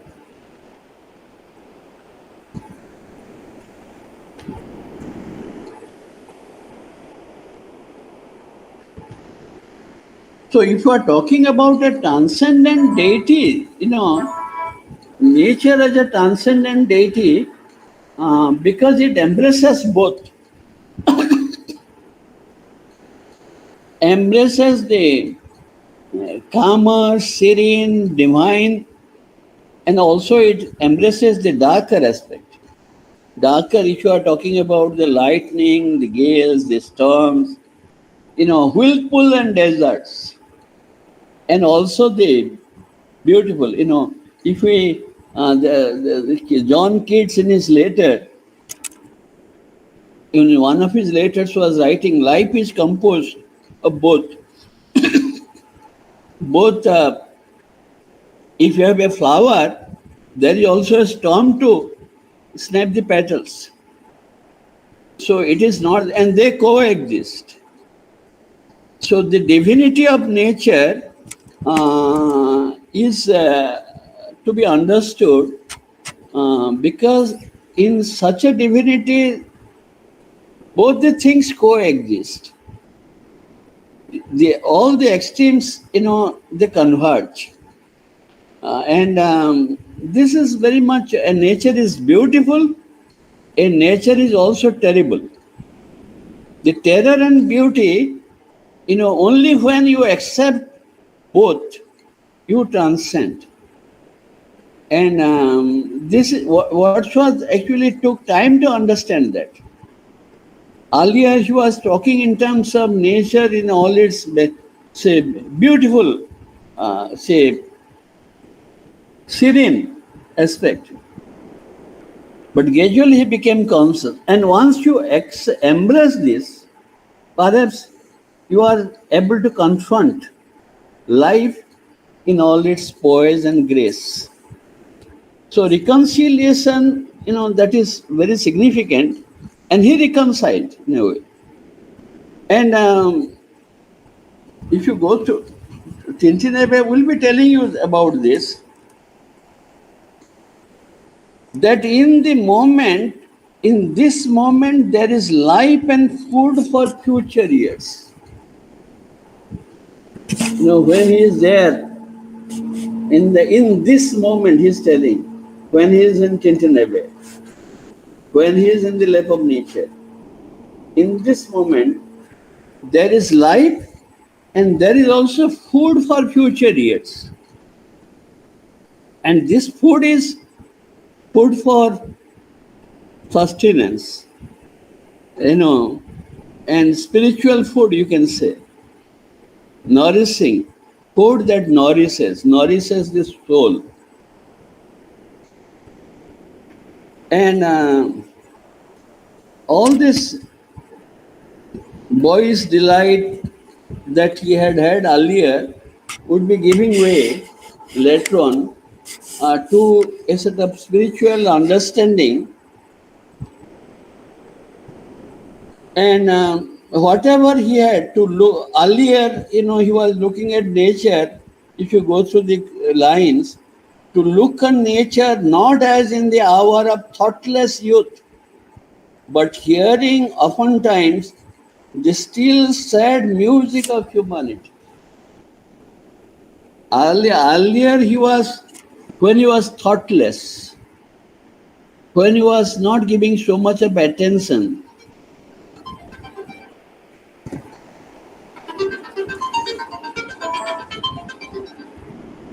so he had not given so much of attention to the beneficial aspects of nature. And now, nature has become a sort of anchor of my purest thoughts, the north, the guide, the guardian of my heart, and soul of all moral being. So this is the change. Rather, you can say the transition from a very shallow understanding of life and nature to a deeper understanding. And nature that way will be working as a sort of anchor, support. Nature as a support system. Anchor of my purest thoughts. The north, the guide, the guardian of my heart. So, the guardian, guide, north, anchor, all these things. So, Tintern in a way will be a poem that would be marking a change from the earlier shallow, puerile, rather understanding of life to a very deep, realization and realization of nature's place. Nature is not at the backdrop. Nature is very much at the forefront. Proper study of mankind is not just man, Actually, it is nature. To study mankind, you have to know nature. And nature is not insensate. It is, nature is not, say, something inhuman rather, not lifeless. And nature has a role to play in our life, and we coexist. It is not man versus nature, it is man and nature. Man against nature, this is the reason why maybe Tintern Abbey can be read in the light of our time, when we are trying to, one set of people, one kind of people will be thinking of man against nature. Man is supreme. Man has the power to control, dictate that the world belongs to man. It is not we belong to the world. One group of people will be saying that the world belongs to man. It belongs to us. We dictate terms. We are supreme. And we can control the planet. We can control the non-human world.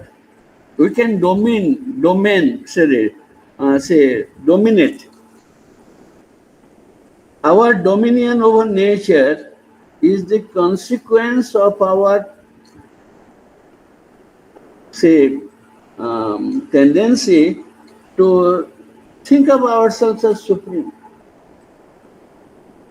Whereas there is another group who will be saying that we belong to the world. We belong to the world, so also others belong to the world. World is not our own sole property. World belongs to others also. Millions of other creatures are there who inhabit this world. So they are different. They may not be like us. Because they are not like us doesn't mean that they are inferior to us. Because they are not like us, other creatures. And if you are talking about instilling life, only when you instill life into nature, you will say that nature can be my anchor, my guide, my nurse. It can sustain me, it can guide me, it can support me, it can console me. Imagine that famous Lucy poem, "A slumber did my spirit seal, I had no human fears. She seemed a thing that could not feel the touch of earthly years." Imagine that. No, a slumber did my spirit seal, I had no human fears. She seemed a thing that could not feel the touch of earthly years. No motion had she now, no force. She neither hears nor sees. Rolled round in earth's diurnal course with rocks and stones and trees. Imagine that. She is dead. I was because I was asleep, a slumber did my spirit seal. It is like telling I was asleep. A sleep sealed my spirit, made me unconscious. I was asleep, so I thought she is dead. That she cannot hear, she cannot see. But again she is now rolling round in earth's diurnal course with rocks and stones and trees. Rocks and stones and trees are not insensate objects. They are very much vibrant with life. They belong to this world of nature. Very vibrant, very lively. So this realization that the world belongs to other beings who are not insensate. We think that they are insensate. They are not. That we have to coexist. We have to coexist. The human life is all interconnected. Interconnected. Wordsworth is relevant that way in our time. Very much echoing. Maybe I'll end this with a story. Story by all of you are familiar with a story by Antonio Gramsci. Antonio Gramsci, Italian political philosopher. But he wrote a children's story, a story for his son, infant son. Actually, he wrote it from prison sometime in 1933, 31, 32. I forget the exact year. And name of the story is The Mouse and the Mountain. The Mouse and the Mountain. And the story runs something like this. I am quoting from memory. Not exactly quoting, but this is the story. The child is asleep. There is a glass of milk on the table. Child is asleep. There is a glass of milk on the table. A mouse comes and spills the milk. There is some scampering and the glass is broken and the milk is there, spilled, and very much, say, the child grows up, wakes up. When the milk is spilled, child wakes up, sees that there is no milk, the glass is broken. The child cries. The mouse somehow or other takes pity. What have I done? When the child cries, the mouse goes to the goat, requesting the goat to give some milk. The goat says, I don't have milk because my udder is dry. I don't have food. I don't have grass. So the mouse goes to the field and tells the grass, I need you. The goat has no milk, and only goat has milk. It will have milk only after it takes some grass. The field says, I don't have grass. I don't have water. It is a dry field. So the mouse goes to the well, tells the well, give some water. The field is dry, there is no grass. So there is no milk. The child is crying. The well says there is no water because it is not repaired. You need stones to repair the well. So the mouse goes to the mountain. And mountain has a very dry, desolate look. Mountain says, I don't have the right kind of stones now, it is very dry. But mountain listens, and the mouse says to the mountain, if you give the stones, the child, when he grows up, he will plant trees on your surface. all sorts of trees. The mountain agrees to give some stones. The well is repaired, and the well has enough water, and the field is watered, and field has grass. The goat eats the grass, and goat has enough milk. Ultimately, the child takes the milk, and the child has so much of milk later as if he baths in it. And the child grows up, plants trees in the mountain, on this mountain surface. This is where the story comes to an end, suggesting that everybody's life is interlinked. Everybody has a set of, we have all a set of interconnected life.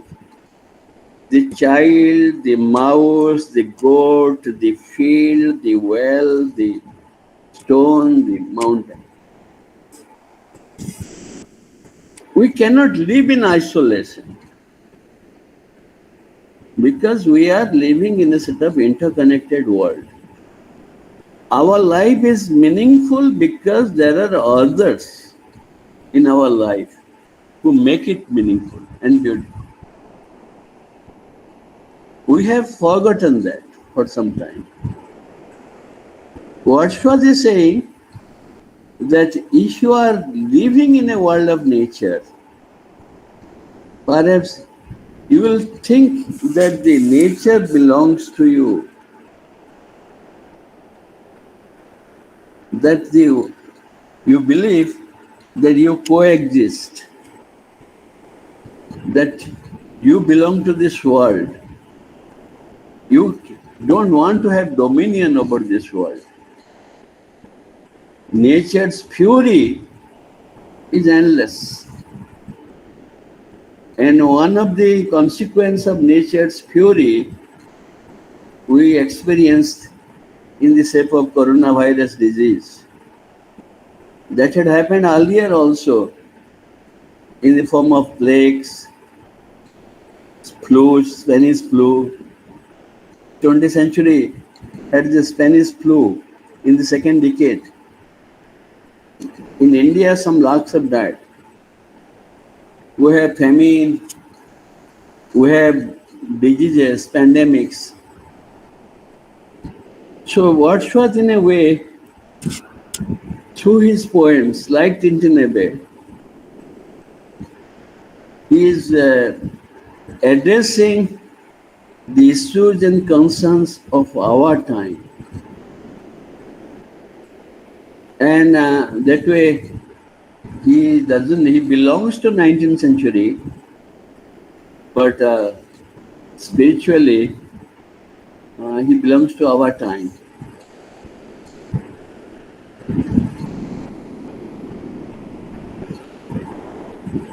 So, this is where I intend to say stop. I would love to have your responses, queries, questions, whatever.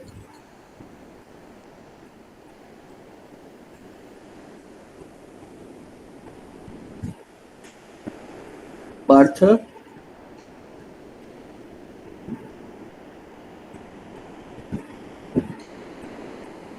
Partha?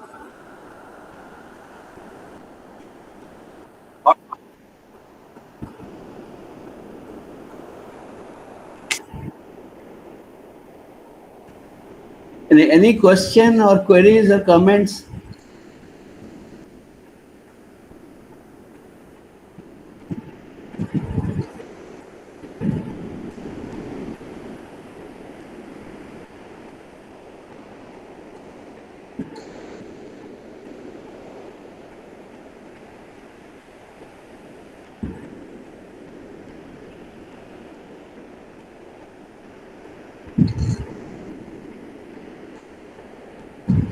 Yes, how do they, there is a question on the message box here. How do the concepts of egotistical sublime and negative capability reflect the different poetic philosophies of Keats and Wordsworth? Negative capability, all of you know, was Keats' Keats was responding to Shakespeare in a way.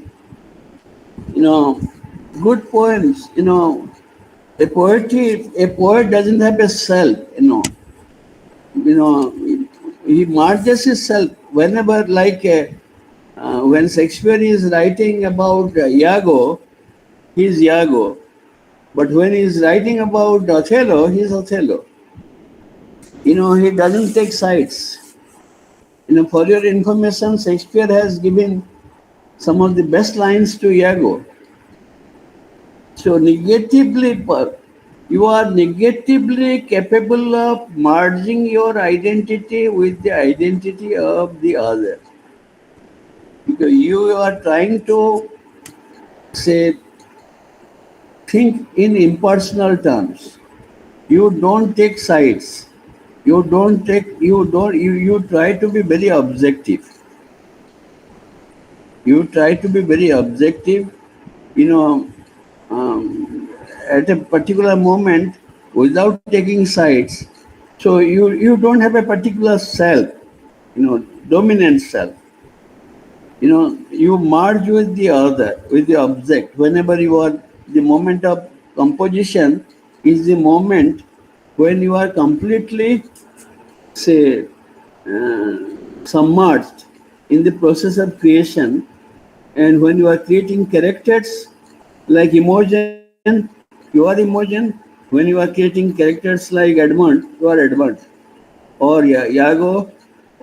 So Iago and Othello, you can immediately, very easily you can merge yourself if you are very much objective without it. Egotistical sublime, that way, this is Wordsworth.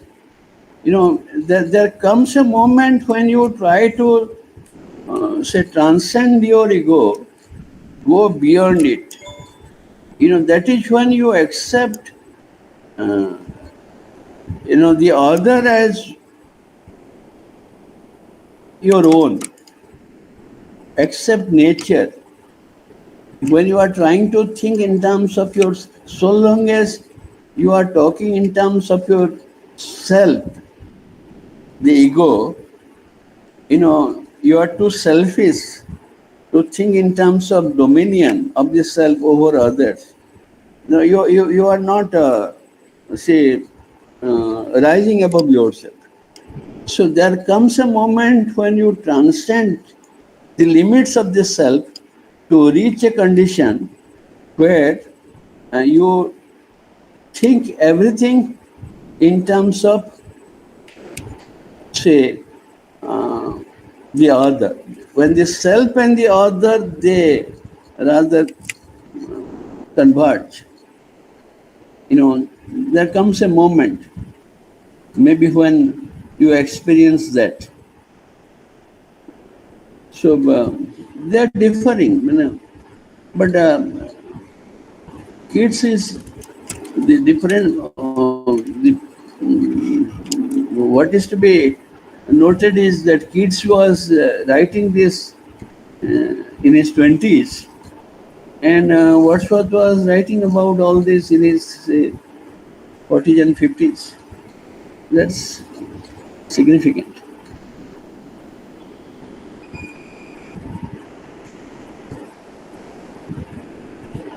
Any comment?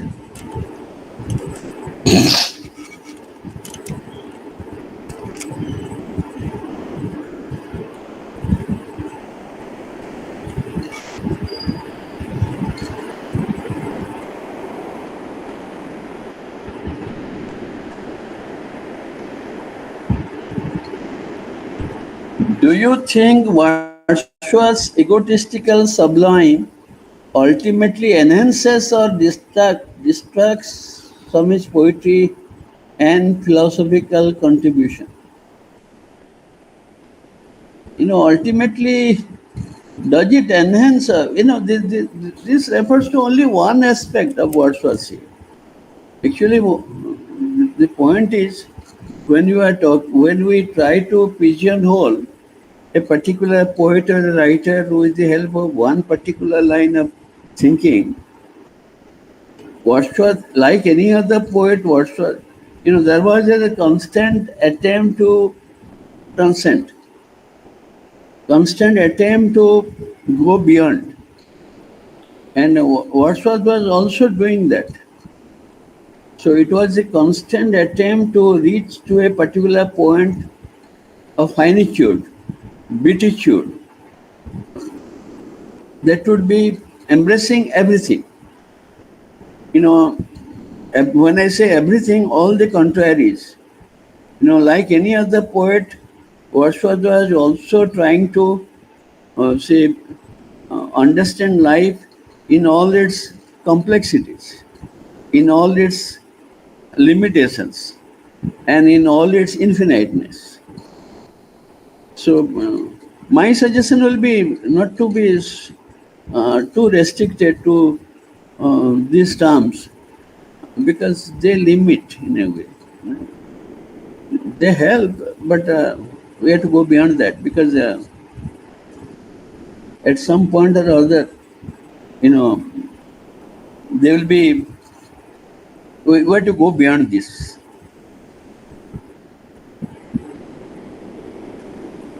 Anybody?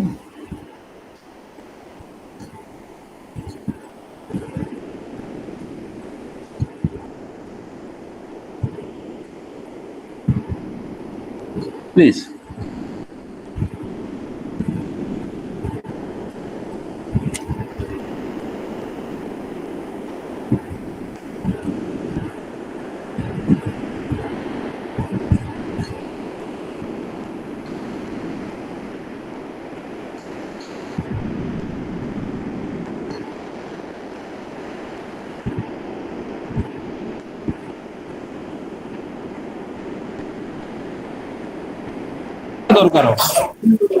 Yes, Partha?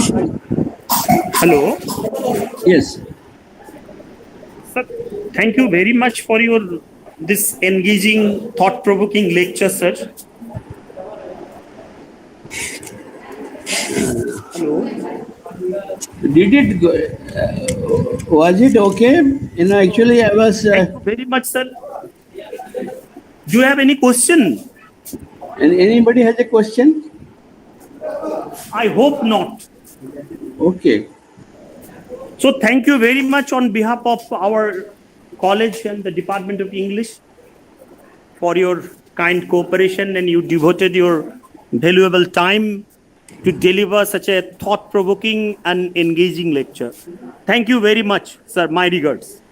Thank you so much. So And I I should call thank it a all day. the participants for their patience and for listening to me. I think I don't know how they would be thinking about that, but actually, whenever I meet such gatherings, I feel I am enriched. So every lecture that I have given so far is towards enrichment of my own self. So that way, when I say Wordsworth is our contemporary, I was also, like all of you, thinking of our time and which way perhaps Wordsworth could be made relevant to our time. So taking that, I had taken this particular topic. Thank you, everybody. And maybe if we'll have some other occasion to meet. Thank you so much. Thank you, sir. So I call it a day. Tomorrow we'll be meeting in the same time. Thank you very much. Thank you.